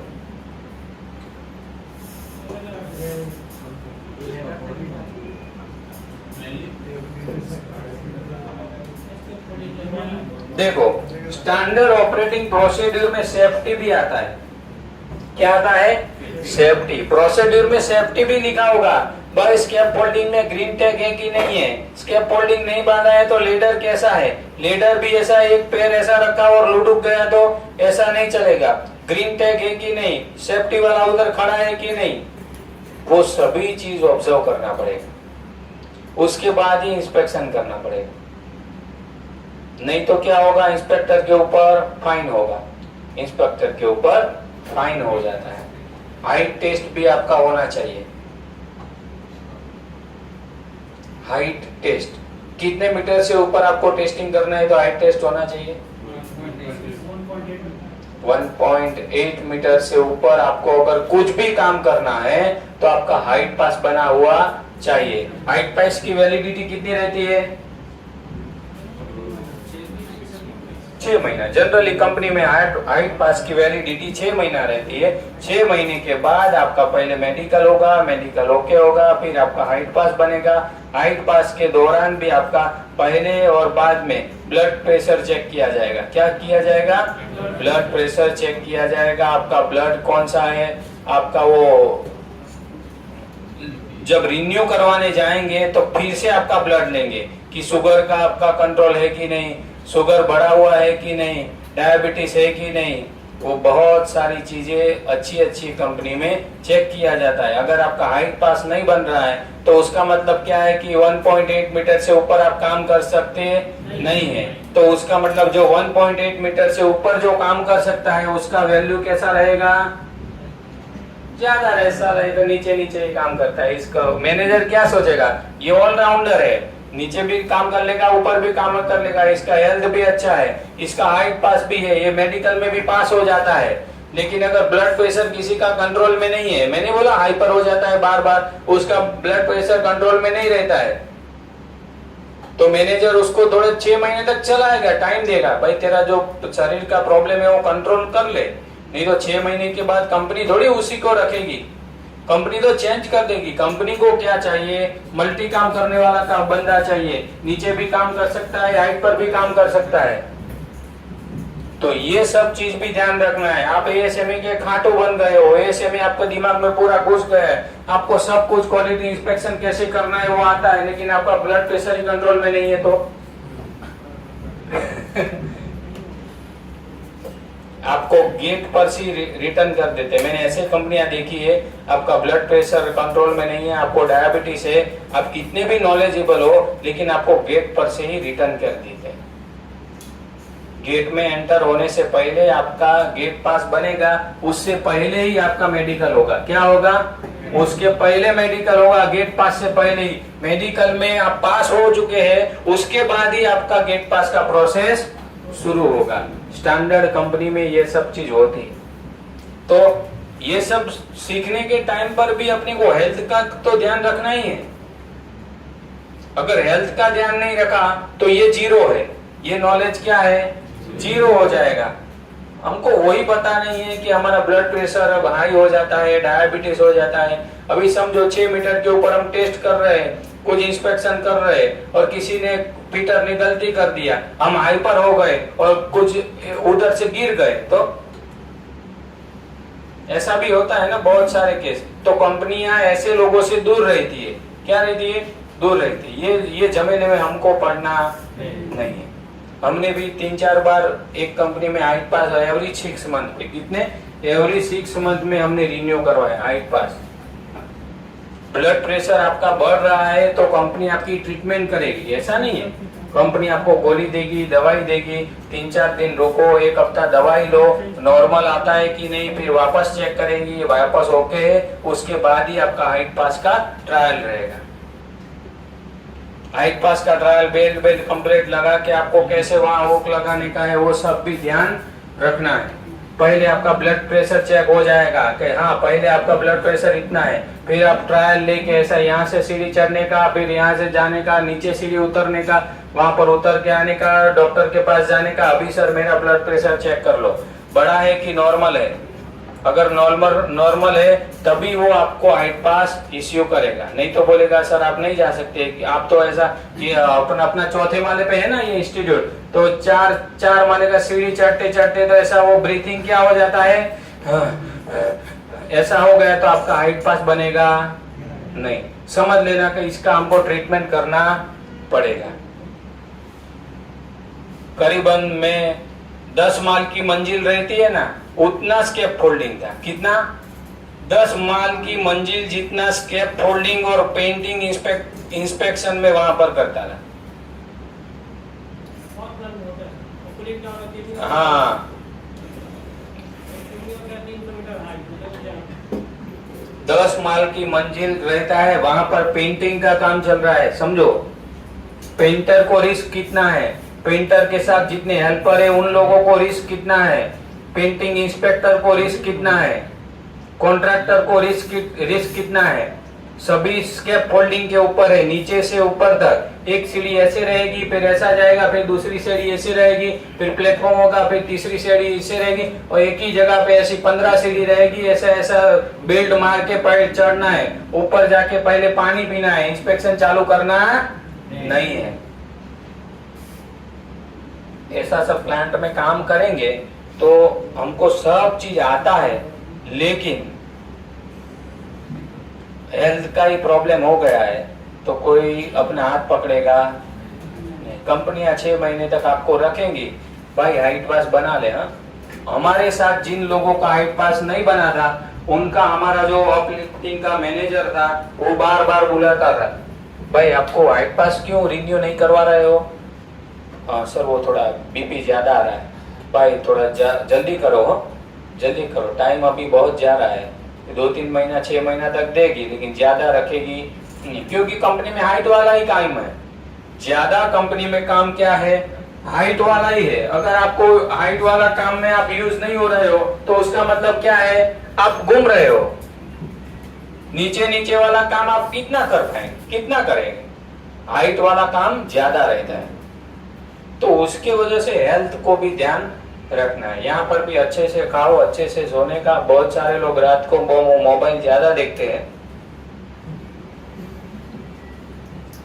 पिक्चर ज्यादा देख लेते हैं, तो वो सब चीज करना नहीं है। 20 दिन यहाँ पर आए हैं तो देखो आपके लिए कि ये कोर्स होगा कि क्यूसी का कोर्स, लेकिन हमारे लिए ये इवेंट है। क्या है? इवेंट है। हम ऐसा सोच रहे हैं कि हम एक इवेंट ऑर्गेनाइज कर रहे हैं, हमारा सोचना ऐसा है। और वो इवेंट हम जब ऑर्गेनाइज कर रहे हैं तो जितने भी स्टूडेंट आ रहे हैं हमारे पास, उन लोगों का जिंदगी चेंज होना चाहिए। क्या होना चाहिए? उनका लाइफ चेंज होना चाहिए। हमारा मोटो ये है। तो हमारे साथ आप 5% भी जुड़ गए, आपको भी दिमाग में होना चाहिए कि 20 दिन पढ़ के चले जाना, आप जहां पर जो कंपनी में थे वहां पर ही काम करेंगे तो इसका फायदा आपको मिला?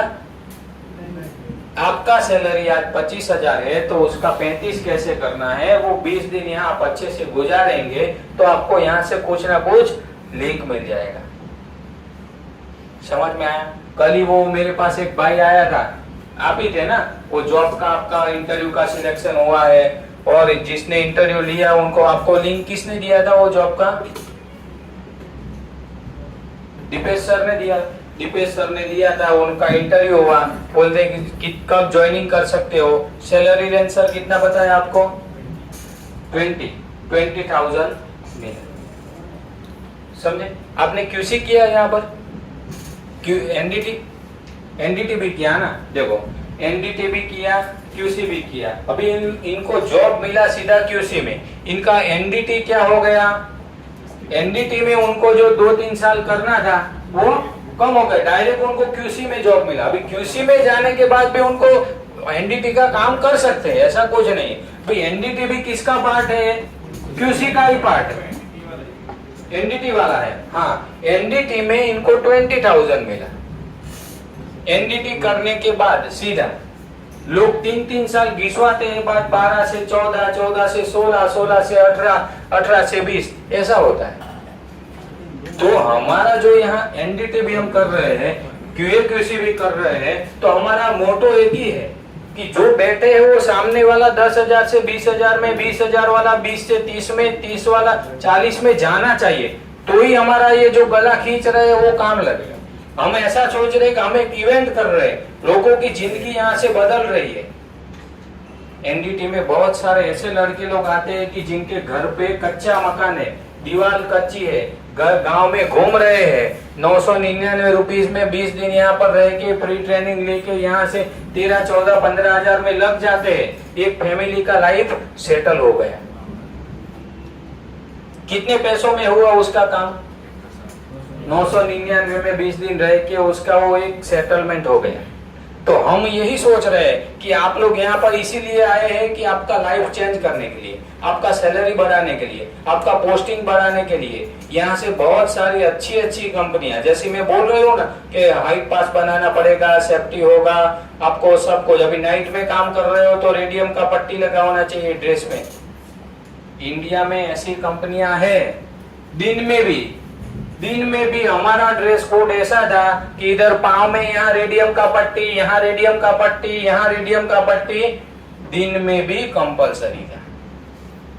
ऐसी कंपनी में काम करने का मजा कुछ और होता है, अलग होता है। तो आप लोगों के हिस्से में भी ऐसा हो सकता है, लेकिन कब ऐसा होगा? आपने 20 दिन यहाँ पर थोड़ा फोकस किया, जहाँ जितनी रिक्वायरमेंट है ग्रुप में आ रही है, सबको कांटेक्ट किया, ट्राई किया, कौन सी कंपनी है। चलो पहली कंपनी में आप गए, थोड़ा बुरा मिल गया, मतलब कि उधर थोड़ा मैनेजमेंट अच्छा नहीं है, कोई बात नहीं, 3-4 महीना 6 महीना करने के बाद ग्रुप में तो आप जुड़े हुए ही है, वैकेंसी तो आता ही रहता है। जंप मारने का, जंप मारेंगे तो क्या होगा? सैलरी बढ़ेगा। एक ही कंपनी को चिपक के बैठना नहीं है।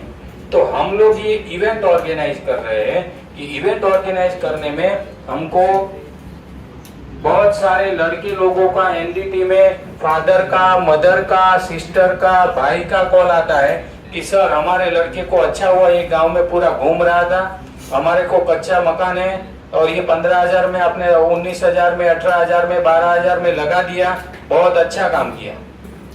ऐसे बिहार से, यूपी से, बहुत सारी जगह से कॉल आता है, तभी हमको पता चल रहा है कि हम ऐसा भी काम कर रहे हैं। तो आप लोगों का QA/QC करने का यहाँ इन्वेस्ट 20 दिन आप कर रहे हो, तो आपका लाइफ चेंज होना ही चाहिए। आपके दिमाग में ये घुसना ही चाहिए कि लाइफ चेंज करना ही है। अभी इतना 20 दिन में सीख लिया, तो इंटरव्यू में ठोको, ये सब कुछ बोलते ही रहने का, बस रुकने का ही नहीं। सामने वाला जब तक नहीं बोलेगा कि रुको, तब तक रुकने का ही नहीं। चैप्टर 1 से चालू करने का, थोड़ा थोड़ा सभी चैप्टर का बोल देने का, बस सर मेरे को इतना ही आता है और कुछ आता नहीं, ऐसा ही बोलेगा। सामने वाला रखेगा ही रखेगा। सही बोल रहा हूं सर मैं? आप थोड़ा ऐसा एटीट्यूड रखने का, ये एटीट्यूड गलत नहीं है, एटीट्यूड ऐसा ही रखने का। मैं अभी 20,000 में हूं तो मेरा 30,000 कैसे होगा, 35,000 कैसे होगा?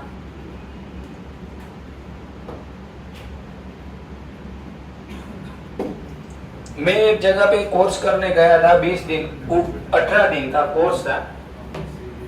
देखो मैं भी स्टूडेंट ही हूँ, बहुत सारी जगह में सीखा हुआ हूँ। मैं आपको एक मेरा एक्सपीरियंस शेयर कर रहा हूँ। 32,000 रुपया मेरा फी लिया था। कितना? 32,000। 18 दिन का कोर्स था। और हम जैसे यहाँ इवेंट ऑर्गेनाइज कर रहे हैं ना, वहां पर ऐसा कुछ था नहीं।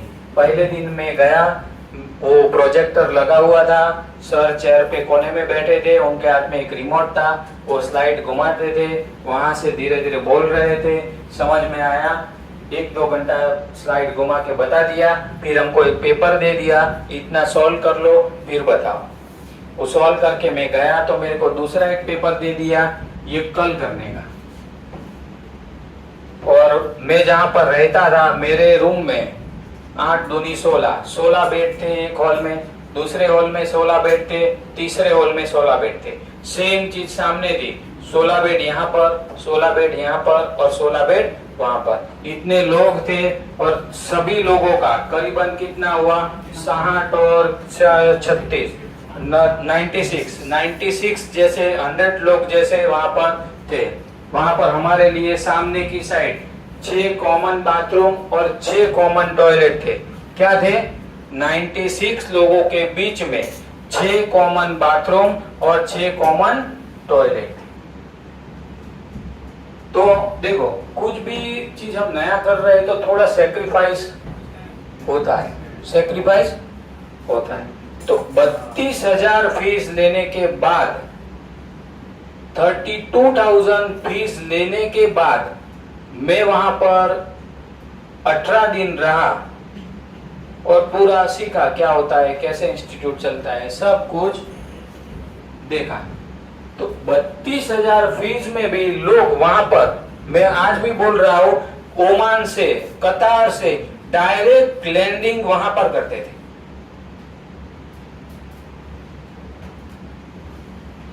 वहां पर डायरेक्ट कोर्स करने के बाद सीधा वहां से जॉब पर चले जाते थे। बड़े बड़े एजेड लोग आते थे, एजेड लोग जिनका 20 ईयर उनके पास फेसिव है। कितना? 3.2 है, 3.2 रिन्यूअल के लिए आए।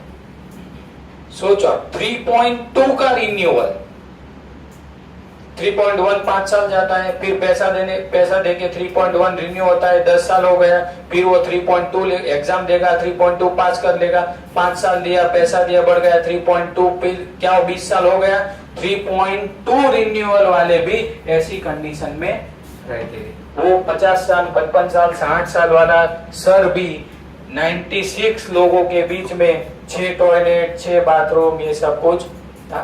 हाँ, डेली क्लीनिंग बिलिंग होता था, ऐसा कुछ नहीं, अच्छा था, लेकिन फीस कितना लिया था? 32,000। तो मैंने भी क्या किया, कंप्लेन नहीं किया, सेक्रीफाइस, जो चलो भाई हम आगे बढ़ने के लिए आए हैं ना, तो रुकावटें आएगी, थोड़ी बहुत तकलीफें आएगी, तो आगे बढ़ना है। कौन सा कोर्स किया? जनरल इंजीनियरिंग का था पूरा डिटेल में। तो बहुत सारे कोर्सेज रहते हैं। देखो सर ने भी एनडीटी बहुत सालों पहले दूसरी जगह से ही किया होगा, समझ रहे हो? उस टाइम पे उनके पास भी 40,000 20,000 22,000 30,000 लिया है। हम लोग भी आपकी तरह ही धीरे धीरे आगे बढ़े थे। ऐसा नहीं है कि सीधा इंस्टीट्यूट में आके बैठ गए हैं। हमने भी 2013 में एनडीटी में 20,000 रुपया खर्चा किया था। वो भी मेरे साथ 6 स्टूडेंट थे, मेरे ही क्लास के 6 स्टूडेंट थे। 6 को लेके गया, वो बोल रहे हैं सर अभी 25,000 यूटी आरटी एमटी पीटी का चल रहा है, लेकिन आप 6 लोग एक साथ में है, इसीलिए 20,000 ले रहा हूं। मैंने 2013 में मीरा रोड मुंबई में XYZ इंस्टीट्यूट में 20,000 रुपया दिया था। तो ये कोई गलत चीज नहीं है, लेकिन ऐसा होता है। ये सब चीज हमने फेस किया है, समझ में आया? तो ऐसा नहीं है कि हम लोगों को सब पता नहीं है, मार्केट कहां से कहां जा रहा है, मार्केट में क्या चल रहा है, स्टूडेंट के पास कितना पैसा लिया जाता है, हम लोग क्या लेते हैं, सब चीज हमको पता है। मेरा आज भी एनडीटी रिन्यूअल में उसी के पास करवाता हूं। आज भी मैं मेरा एनडीटी का रिन्यूअल मैं उसी के पास करवा रहा हूं। क्यों? हमारा थोड़ा बॉन्डिंग अच्छा बन गया है, इसकी वजह से हमको रिलेशन मेंटेन करना है। 2 3 4 5 हजार के लिए मैं ये उसका रिलेशन खराब करूंगा नहीं। यहाँ पर मेरे को मुफ्त में करके देगा, समझ में आया? लेकिन मैं वहां पर पैसा डाल रहा हूं, रिलेशन मेंटेन किया। वो क्या किया मैंने? बॉन्डिंग बनाया, अच्छा काम। आज भी वो हमें फोन करके पूछता है कैसे हो। तो ऐसा है। तो इंडस्ट्री में काम करना है तो सब कुछ आता है, सीख लिया, ऐसा कुछ नहीं। वो लोग जॉब प्रोवाइड करते नहीं है। 20,000 भी हमने देके जॉब उन्होंने प्रोवाइड किया नहीं था। तो ऐसा है, अगर ये 999 में एनडीटी करके आपको जॉब प्रोवाइड हो रहा है, मैं तो सोच रहा हूँ कितना भी सैलरी हो, चलो बीटेक फ्रेशर को 19,750, डिप्लोमा को 15,200, 10-12 पास है तो 12,000। कौन देगा आज मार्केट में? ये शुरुआत का दौर है। मैंने मेरे कैरियर का शुरुआत किया तब मेरा सैलरी 10,000 से शुरू किया था। कब से शुरू किया था? 10,000 रुपये से। मेरा भी 2 साल का बॉन्ड था। पहले मैं बॉन्ड पढ़ा तो उसमें 9,000 लिखा था, फिर मैंने वो पैर पड़ गया, क्या हुआ? 10,000 बोला था, 9,000 डाल के दिया, ऐसा नहीं चलेगा। तो उसने वो बॉन्ड में से 9,000 वाला पेज निकाला, सर मैं रीप्रिंट करके लाता हूँ, 10,000 डाल के लाया। ऐसा हमने भी तुम्हारी तरह ऐसा शुरुआत के दौर में सब कुछ किया है। तो ये सब कुछ करना पड़ता है। 10,000 में 2 साल काम किया, कितना? 2 साल एक ही कंपनी में 10,000 के शुरुआत में इंजीनियरिंग के बाद किया। फिर धीरे धीरे बहुत जंप मारा, बहुत कंपनियां छानबीन, प्रोडक्शन में, क्वालिटी में, छोटी कंपनी बड़ी कंपनी सभी जगह देख लिया। छोटी कंपनी में तो जाएंगे ना तो 35,000 में तो आपको क्वालिटी और प्रोडक्शन का इंचार्ज बनाएगा। क्या बनाएगा? क्वालिटी, प्रोडक्शन और मेंटेनेंस तीनों चीज आपके कंट्रोल में रहेगा, आपको 35,000 सैलरी मिलेगा और आप इंचार्ज। क्लाइंट भी आए तो आपको गाली खाने के लिए खड़ा रहना है। हमने ऐसा भी काम कर लिया है, कहीं पर ऐसा पीछे हटना नहीं है। गाली भी कितना दिन, जब तक दूसरी कंपनी नहीं मिलेगी तब तक ही खाना है ना। पूरा लाइफ टाइम थोड़ी खाना है। तो सभी दौर आता है, सभी एक दौर टाइम आता है, तो रुकना नहीं है, जंप मारना है, आगे बढ़ते रहना है। मैंने ऐसी भी गलतियां किया है मेरी कैरियर में, अच्छी स्टैंडर्ड कंपनी छोड़ के मैं लोकल कंपनी में घुसा हूं। ऐसा भी होता है, किसी किसी को लगता है कि ऐसा क्यों किया, दिमाग नहीं है क्या? ऐसा भी गलती लाइफ में होता है, वो जानबूझ के करो या पता नहीं है वैसे भी करो। स्टैंडर्ड कंपनी जहां पर बस लेके जाएगी, वो रखने के लिए आएगी, ऐसी कंपनी छोड़ के लोकल कंपनी में खुद का पेट्रोल डाल के जाने का, वो काम करने का और वापस आने का, ऐसा भी काम किया है। तो ये सब कुछ क्या है? एक्सपीरियंस है। ये सभी चीज एक्सपीरियंस है, कुछ भी गलत नहीं है। तो सैलरी बढ़ाने के लिए, जंप मारने के लिए, एक बिजनेस करने के लिए ये सब चीज करना पड़ता है। छोटी कंपनी में कैसा मैनेजमेंट होता है, वहां पर अगर कुछ समझो वर्नियर भी वो कैलिब्रेटेड नहीं है ना, तो खुद एक्टिवा लेके जाना पड़ता है, भाई इसको कैलिब्रेट कर देना, जाना फटाफट, मैं क्वालिटी का आदमी हूँ, प्रोडक्शन का सब मैं ही हूँ, तू इसको कैलिब्रेट करके दे। ऐसा अपना खुद का एक्टिवा लेके दौड़ना पड़ता। ऐसी भी कंपनी में हमने काम किया है। तो शुरुआत के दौर में अगर किसी को ऐसा लग रहा है कि मेरे को किसी करके कोई फायदा नहीं मिला, तो ऐसा दिमाग में रखना नहीं है। दिमाग में ऐसा ही एटीट्यूड रखना है कि कोई भी परिस्थिति हो, मुझे वही देखना है कि सैलरी कैसे बढ़े। सैलरी बढ़ेगा तो फैमिली क्या होगा? खुश रहेगा। अगर आपके घर में पैसे नहीं आ रहे हैं, आप कितना भी इंजीनियरिंग के बहुत महाशय बन गए हैं, तो कोई काम का है? अल्टीमेटली ये सब हम किसके लिए कर रहे हैं? पैसे के लिए। किसी को लूटना नहीं है, लेकिन ईमानदारी से जितना हमको चाहिए उतना ही लेना है। ये शुरुआत हम 15,000 से भी नहीं कर सकते हैं? कर सकते हैं ना? क्या होगा? 50 की जगह 30 आएगा, और क्या होगा? लेकिन ऐसा काम करना नहीं है। जो भी करना है वो ईमानदारी से करना है। कुछ भी रुकावट आती है आपको जॉब लेने में, देने में, सब कुछ। देखो, मेरे को जब 15,000 सैलरी था, मेरा 15,000 मुंबई की एक कंपनी में मैं काम कर रहा था, मैं इंचार्ज था। 15-16 हजार में मेरे को वहां पर इंचार्ज बनाया था। मेरे को कंपनी ने ITI होल्डर रिक्रूट करने के लिए 25 लोगों को मैंने रिक्रूट किया था, और HR वाला मेरे पास भेजेगा, मैं इसका इंटरव्यू लूंगा और मैं उसको मेरे अंडर में सिलेक्ट करेगा। तो भी इसमें क्या है, 15-16 हजार वाले ने कितना काम कर दिया। देखो, HR वाले मेरे को भेजेगा, मेरे पास वो लड़के को, मैं उसका फॉर्म वॉर्म देखेगा, क्या पास है, उसको सिलेक्शन करना मेरे अंडर में। मैं जब एडी करंट इंचार्ज था 2014-15 में एक मुंबई की एक कंपनी में, तब 24 आवर का साइकिल था हमारा। एडी करंट मशीन 4 मशीन था, 24 आवर साइकिल में मेरे को पूरा मैनेज करना है। तो 25 से 30 लोग ITI होल्डर मैंने रखे थे, जो एडी करंट मशीन के ऑपरेटर थे।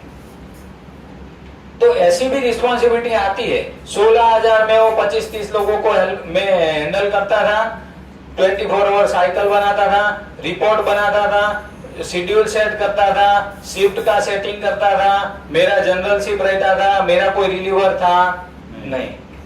कितना क्वालिटी निकला, क्या कितना रिजेक्शन निकला, कौन सा डिफेक्ट आया, कौन कस्टमर है, कौन से कस्टमर को कौन सा मटेरियल जाने वाला, सभी चीज किया। कितने सैलरी में? 15-16 हजार सैलरी में सब चीज किया। लेकिन वहां पर मेरे को कितना तगड़ा एक्सपीरियंस मिला वो देखा। 25-30 लोगों को हैंडल करने का, एडी करंट का इंचार्ज। अभी क्या होता है, हमारे मशीन के ऊपर वो कंपनी ड्रोन घुमाती थी। ड्रोन शूटिंग के लिए ड्रोन आता है ना, वो क्यों? ऑर्डर लाने के लिए। किसके लिए? ऑर्डर लाने के। सर, हम आपका मटेरियल एडी करंट का भी टेस्ट करते हैं। देखो, हमारे ऑपरेटर 24 आवर साइकिल में एडी करंट टेस्ट करके आपका मटेरियल जा रहा है, मतलब वो मटेरियल कैसा होगा? Defect free. कैसा रहेगा? Defect free. कोई भी कस्टमर प्लांट में बहुत सारा कस्टमर विजिट भी होता रहता था। जब कस्टमर विजिट होता है तब एडी करंट वाले के केबिन में पूरा ठंडा एसी वेसी मशीन चिल रहता है और सब कुछ एकदम एक्टिव रखना पड़ता है। कस्टमर आएगा तो उसको पूरा मशीन के बारे में एक्सप्लेन करना है कि सर हम ऐसे ऐसा सेग्रीगेट करते हैं, इतने प्रोब है, इतना थ्रेशोल्ड सेट किया है, इतना डिफेक्ट मेजर होगा, ये हमारा टेस्ट पीस है, सब चीज। तो देखो ये सब चीज क्या है, 15-16 हजार में किया, लेकिन वो बहुत तगड़ा एक्सपीरियंस मेरे को मिल गया। तो उसके बाद जो मैंने जंप मारा वो बहुत अच्छा मिला। तो ऐसा नहीं सोचना है कि सर हमारा ही कंपनी ऐसा है, सबका दौर आता है, लेकिन दिमाग में एक ऐसा एटीट्यूड रखना है कि मैं जहां पर भी जाऊं वो अच्छा काम करूं, जंप मारूं, सैलरी बढ़ाऊं, ऐसा एक एटीट्यूड अच्छा रखना है। क्वालिटी का कोर्स कर लिया लेकिन आपका एटीट्यूड ही अच्छा नहीं है तो चलेगा नहीं। बहुत सारी ऐसी कंपनियां मुझे मिल गई थी तो ये भी नहीं होता है खुले में ऐसी भी कंपनियां थी, लेकिन क्या है, जंप मारने के लिए हमको थोड़ी पता है पहले से। वेबसाइट तो बढ़िया बनाया होगा लेकिन वहां पर जाएंगे तभी पता चलेगा, साला वेबसाइट तो वो बहुत बढ़िया था लेकिन इधर तो कुछ पानी का भी सुविधा नहीं है, आरओ भी नहीं है। तो ऐसा होता है, लेकिन रुकना नहीं है, सैलरी बढ़ाते रहना है, जंप मारते रहना है, अप्लाई करते रहना है। सर्टिफिकेशन एवरी 6 मंथ में सर्टिफिकेशन करना है। बिगेस्ट पेंटिंग इंस्पेक्टर करने के बाद मुझे बहुत सारा सामने से कॉल आए, सर अब पेंटिंग इंस्पेक्टर का हमें जरूरत है, हमें जरूरत। उसके पहले कोई सामने से बुलाता नहीं था। तो सर्टिफिकेशन का ये सब फायदा है। गल्फ के मेरे को 1-2 लोग तो ऐसे मिल गए कि जो छोटी कंपनी में सऊदी अरेबिया में बिजनेस छोटी कंपनी के ओनर है, खुद वीडियो कॉल करके बोल सर हमारा एक वर्कशॉप है छोटा सा, वो आप हैंडल कर लो। ऐसी भी अपॉर्चुनिटी आती है, लेकिन वो कब आई? सर्टिफिकेशन किया, इतना सब किया, उसके बाद। पहले वो 55,000, 60,000, 70,000 में लोग सिलेक्ट करते थे। ऑपरेटर 3700 ऐसे आया, इतनी सैलरी में लोग ऑफर लेटर भेजते थे। आज 6,000 से कम कोई भेजता नहीं है। क्यों नहीं भेजता है? सर्टिफिकेशन का कमाल। 6,000 मतलब 1,20,000, 25,000 से ऊपर हो गए। थ्रेशोल्ड वहां पर भी 1,20 से नीचे कोई बात करेगा नहीं। तो ये सब चीज है वो सर्टिफिकेशन का कमाल है। तो बहुत सारी चीजें रहती है आगे बढ़ने के लिए। फैमिली इश्यू भी रहता है, हेल्थ इश्यू भी रहता है, लेकिन एक पॉजिटिव दिमाग रहेगा, अच्छा माइंडसेट रहेगा तो आगे बढ़ सकते हैं। ठीक है, चलो अभी हम विजुअल इंस्पेक्शन स्टार्ट कर रहे थे। थोड़ा बहुत टॉपिक खींच लिया, लेकिन ये इम्पोर्टेंट है आगे बढ़ने के लिए भी। The following shall be visually checked and confirmed on the material identification on marking. Gasket के ऊपर क्या क्या चेक करना है वो देखना है। साइज ऑफ गास्केट, ये गास्केट का डिफरेंट टाइप का साइज आता है, तो वो साइज ऑफ गास्केट। दूसरा rating for standard gasket. Standard अगर गास्केट है तो सबका क्या होगा? रेटिंग 150 क्लास, 300 क्लास, 600 क्लास, ऐसा। मटेरियल का स्पेसिफिकेशन, मटेरियल का inner ring, outer ring, non metallic, metallic, semi metallic, सब चीज मटेरियल का स्पेसिफिकेशन टीसी में लिखा है। ये सब चीज हीट नंबर हो या बैच नंबर हो, कोई एक बैच निकला तो एक बैच में 1000 पीस निकले तो सबका एक बैच नंबर जनरेट होता है। बैच नंबर से ये पता चलता है कि इसमें हमने क्या क्या कैसे कौन से तरीके से कौन सा मटेरियल से हमने मैन्युफैक्चरिंग किया। मैन्युफैक्चरर नेम और ट्रेडमार्क भी इसके ऊपर होना चाहिए। थर्ड पार्टी का स्टैम्प इफ एप्लीकेबल, देखो इसमें लिखना पड़ा कि एप्लीकेबल, इसके ऊपर हार्ड स्टैम्प मारना नहीं है, नहीं मारना। स्पेशल कोई रिक्वायरमेंट है, स्पेशल कुछ प्रोजेक्ट में नोट में लिखा है कि ये चीज करो, तभी वो लो प्रेशर वाला एक स्टैम्प आता है, वो कुछ यूज हो सकता है। Absence of visual defect and fitting, इसके ऊपर विजुअल कोई भी डिफेक्ट होना चाहिए नहीं, फिटिंग होना चाहिए नहीं होना चाहिए, कोरोजन होना चाहिए नहीं होना चाहिए, तो विजुअली भी देखना है।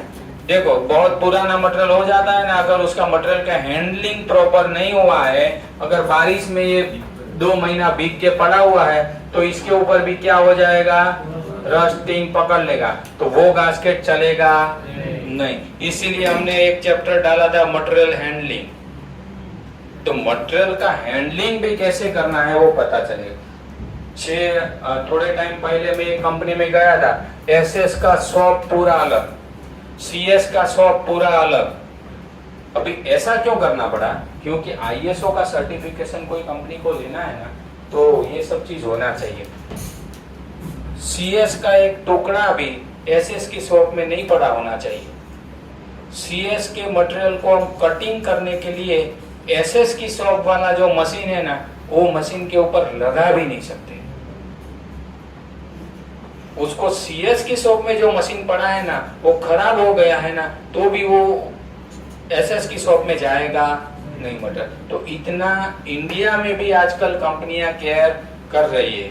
इंडिया अभी क्या हो रहा है, ग्रो हो रहा है, इंडिया भी आगे बढ़ रहा है। नई नई कंपनियां जो भी प्लांट सिविल का काम चल रहा है, नई कंपनियां जो बन रही है, वो कंपनियां आज भी अभी न्यू, जैसे मैंने बोला ना, सीएस का शॉप अलग रहेगा, एसएस का शॉप अलग रहेगा, स्क्रैप का काम अलग रहेगा, एसएस का मटेरियल हैंडलिंग कैसे करना है, सभी चीज अभी फॉलो होना शुरुआत हो चुका है। आगे वाले 5 साल में इंडिया बहुत ग्रो करने वाला है। क्या है, इंडिया बहुत ग्रो करेगा। इंडोनेशिया की रिफाइनरी का प्रोजेक्ट हमारे इंडिया में चल रहा है। आप समझो क्या हुआ, वहां पर कोई मैन्युफैक्चरर नहीं है क्या, वहां पर फैब्रिकेटर कोई नहीं है क्या? गल्फ के प्रोजेक्ट, इंडोनेशिया के प्रोजेक्ट, सिंगापुर के रिफाइनरी के, सिंगापुर के गवर्नमेंट के रिफाइनरी के प्रोजेक्ट इंडिया में चल रहे हैं। उसका मतलब क्या है, सूरत में ही बहुत सारे इंडोनेशिया के प्रोजेक्ट, बहुत सारे सूरत में ही रिफाइनरी के प्रोजेक्ट चल रहे हैं। उधर की गवर्नमेंट के, जैसे हमारे यहाँ कैसे ओएनजीसी है, वहां पर ऐसे गवर्नमेंट की रिफाइनरी है, उसके इक्विपमेंट इंडिया में बन रहे हैं। तो उसका मतलब कि गवर्नमेंट अभी बहुत पूरा फोकस है और आगे बढ़ रहा है, इंडिया ग्रो कर रहा है। इंजीनियरिंग में बहुत स्कोप है, अभी इंजीनियरिंग फील्ड में अभी बहुत स्कोप आगे बढ़ रहा है।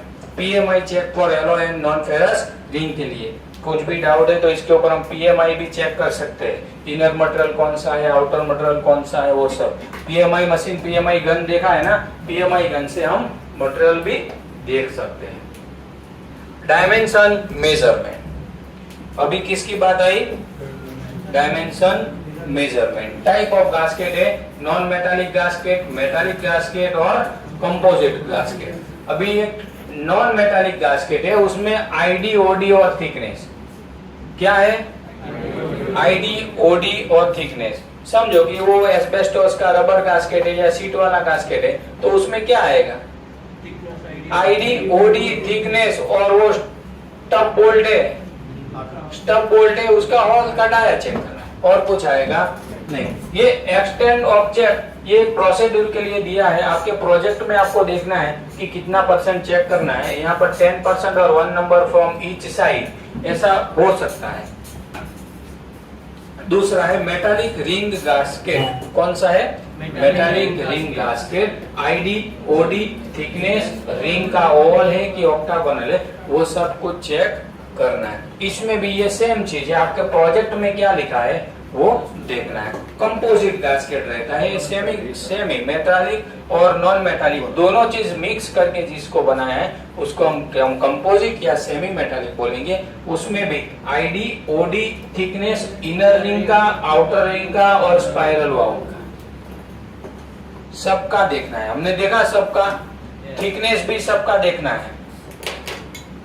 ये क्या हुआ, आउटर रिंग का थिकनेस हुआ, ये क्या हुआ,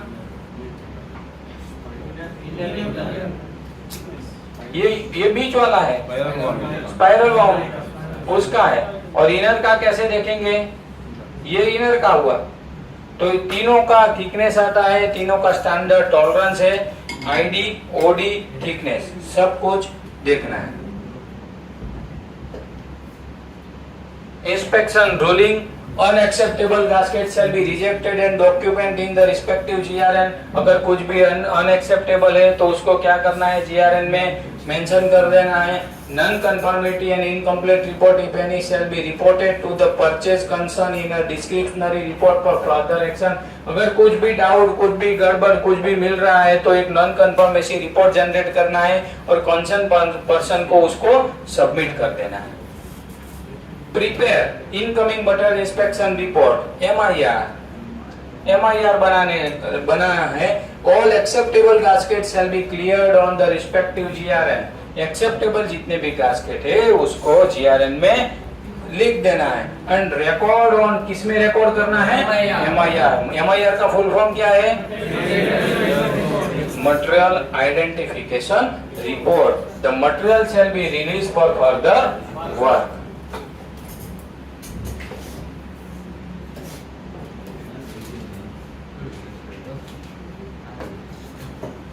चलो, ये PTFE गास्केट का टीसी है, किसका है, PTFE गास्केट का टेस्ट सर्टिफिकेट है। क्या है, टेस्ट सर्टिफिकेट। तो देखो इसमें composition, density, tensile, elongation, compression, hardness, water absorption, heat resistance, बहुत सारा केमिकल रेजिस्टेंस, डिस्ट्रक्टिव स्ट्रेंथ, सब चीज टीसी में मेंशन रहेगा।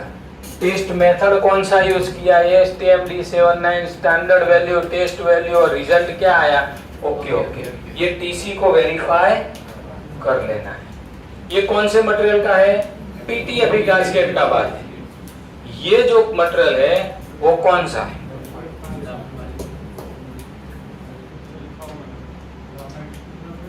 ग्रेफाइट। कौन सा है, ग्रेफाइट। मटेरियल है 316 टेस्ट सर्टिफिकेट। ये क्या है, टीसी नंबर, डेट।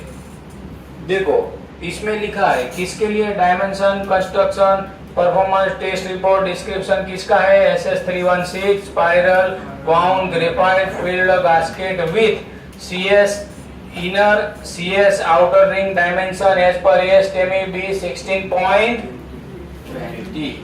लिखा है। टेस्ट सर्टिफिकेट में सब मेंशन रहेगा। ये स्पाइरल वाउंड गास्केट का टीसी है, किसका है, स्पाइरल वाउंड गास्केट का टीसी है। तो उसने प्रॉपर लिख दिया सभी चीज। अभी इसमें इसने क्या डाला है, टॉलरेंस। अभी ये देखो 6 इंच का 150 क्लास का है, ये क्या है, 6 इंच का 150 क्लास का। दूसरा एक चीज है 24 इंच का 150 क्लास का। दो टाइप का ये टीसी में डाला हुआ है, दो टाइप, स्पाइरल वाउंड का दो टाइप डाला है। क्वांटिटी लिखा है, ये जो 6 इंच है वो कितना है, 104। 182 कौन सा है, 24 इंच वाला। ये सब चीज डाला है। आउटर रिंग का ओडी कितना होना चाहिए, ये प्लस माइनस टॉलरेंस डाला है। ये चीज क्या है, ये इसने टीसी में ही देखो टॉलरेंस डाला है, प्लस माइनस 0.80 mm, बरोबर। आउटर रिंग का ओडी, गास्केट का ओडी, गास्केट का आईडी, इनर आईडी, गास्केट का थिकनेस, रिंग का थिकनेस। इसने टॉलरेंस सबका दिया है। ये टॉलरेंस किसके हिसाब से दिया है, B16.20 के हिसाब से, स्टैंडर्ड के हिसाब से। ये सब क्या है, टॉलरेंस है।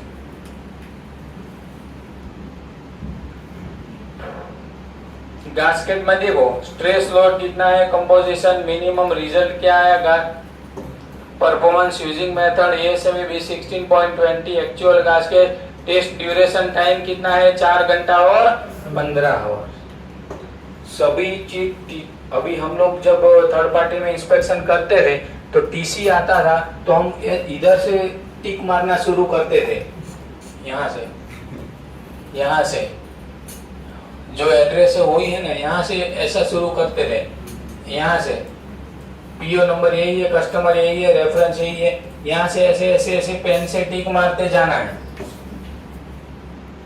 क्योंकि इसमें आधा घंटा निकलेगा। अगर स्पीड आपने पकड़ लिया तो स्किप करना पड़ेगा। तो ये सब चीज क्लियरली इसके अंदर मेंशन रहेगा। इधर लिखा है रिजल्ट में all gasket visually inspected and found satisfactory. ये कौन लिख के दे रहा है? मैन्युफैक्चरर। टेस्ट सर्टिफिकेट है, टेस्ट सर्टिफिकेट कौन देगा? मैन्युफैक्चरर। तो ये मैन्युफैक्चरर ने लिख के दिया है, वो हमने क्रॉस वेरिफिकेशन किया कि उसका जो बात है वो ओके है कि नहीं है। Gasket dimension checked reference of purchase order ASME B 16.20 16.47 serial B edition 2017 found within the acceptable limit. देखो ये सब चीज पढ़ेंगे ना तब थोड़ा दिमाग में ना अच्छा बैठेगा। फिर ऐसे ही टीसी हमारी नजर के सामने से 50 निकल गए, फिर 51 का जो टीसी आएगा उसको हम सीधा ऐसा नजर मार के साइन मार सकते हैं। ये शुरुआत के दौर में ये सब चीज पढ़ना पड़ेगा। टीसी पढ़ेंगे तो पता चलेगा। एक कंपनी में मैं गया था, ट्यूब शीट का इंस्पेक्शन था, वो ट्यूब शीट बना था ये कोल्ड प्रोसेस से, वो ट्यूब शीट बना था कोल्ड प्रोसेस से। वो मार्किंग के ऊपर भी लिखा हुआ था, ट्यूब के ऊपर भी कि कोल्ड प्रोसेस, और टीसी में था हॉट प्रोसेस। एक्चुअल मटेरियल का जब मैंने इंस्पेक्शन किया तो उसके ऊपर लिखा था कोल्ड प्रोसेस मार्किंग में ही, और टीसी मैंने जब उसका देखा तो वो टीसी था हॉट प्रोसेस। मैंने वेंडर को बजाया, वेंडर ने वो परचेस किया था उसको बोला, और एक ही घंटे में रिवीजन 1 टीसी का आ गया। टीसी का क्या दिया उसने मुझे? रिवीजन 1। अभी रिवीजन 1 आया, उसका मतलब कि रिवीजन 0 जो है वो भी मेरे को साथ में डालना पड़ेगा कि इसमें ये रिवीजन 0 था और रिवीजन 1 है, ये करेक्ट हुआ, और टीसी करेक्ट करके सीधा मेल पे 1 घंटे में आ गया। तो ये सब चीज कौन पकड़ेगा? क्वालिटी इंस्पेक्टर पकड़ेगा। क्वालिटी इंस्पेक्टर का रिस्पॉन्सिबिलिटी है कि क्या करना है। इसमें लिखा है spiral wound gasket dimension and construction performance test report conduct on the 1 number item wise from the lot found acceptable. We confirm that our manufacturer gasket fully complied to performance type acceptable test as per ASME B 16.20 के हिसाब से हमने manufacturing किया है, वो हम confirm कर रहे हैं, ऐसा उसने नोट डाला। तो हमको इंटरव्यू में ये पूछेगा कि भाई गास्केट का भाई कौन सा कोड होता है? B 16.20 और B 16.21 किसके लिए होता है? इतना भी बोल दिया, कोड मालूम नहीं है तो भी चलेगा। वो तो हम नेट पर भी 16.20 मारेंगे, सीधा खोल जाए। कोई आपको ऐसा नहीं बोलेगा कि कोड की पहली लाइन क्या है वो बोल। हाँ, B 16.20 डालो, सीधा अभी निकलेगा B 16.20। ASME B 16.20 डाल दो तो सीधा गास्केट का आ जाएगा। कोई आपको ऐसा नहीं बोलेगा कि वो कोड की पहली लाइन बोलो। समझ में? इतना इंटरव्यू में बोल लिया तो काफी है, काम सीधा निकल जाएगा। We confirm that our manufacturer gasket fully compliant, ये आ गया। Close SW2.C found capable to meeting the requirement। IGP ये TC नंबर दिया है, क्या दिया है? टेस्ट सर्टिफिकेट नंबर दिया हुआ है। Thank you. चलो, मैं आशा करता हूँ कि आपको सब कुछ समझ में आया होगा। अभी नए चैप्टर के साथ लंच के बाद 2 बजे मिलेंगे। कितने बजे? 2 बजे मिलेंगे नए चैप्टर के साथ।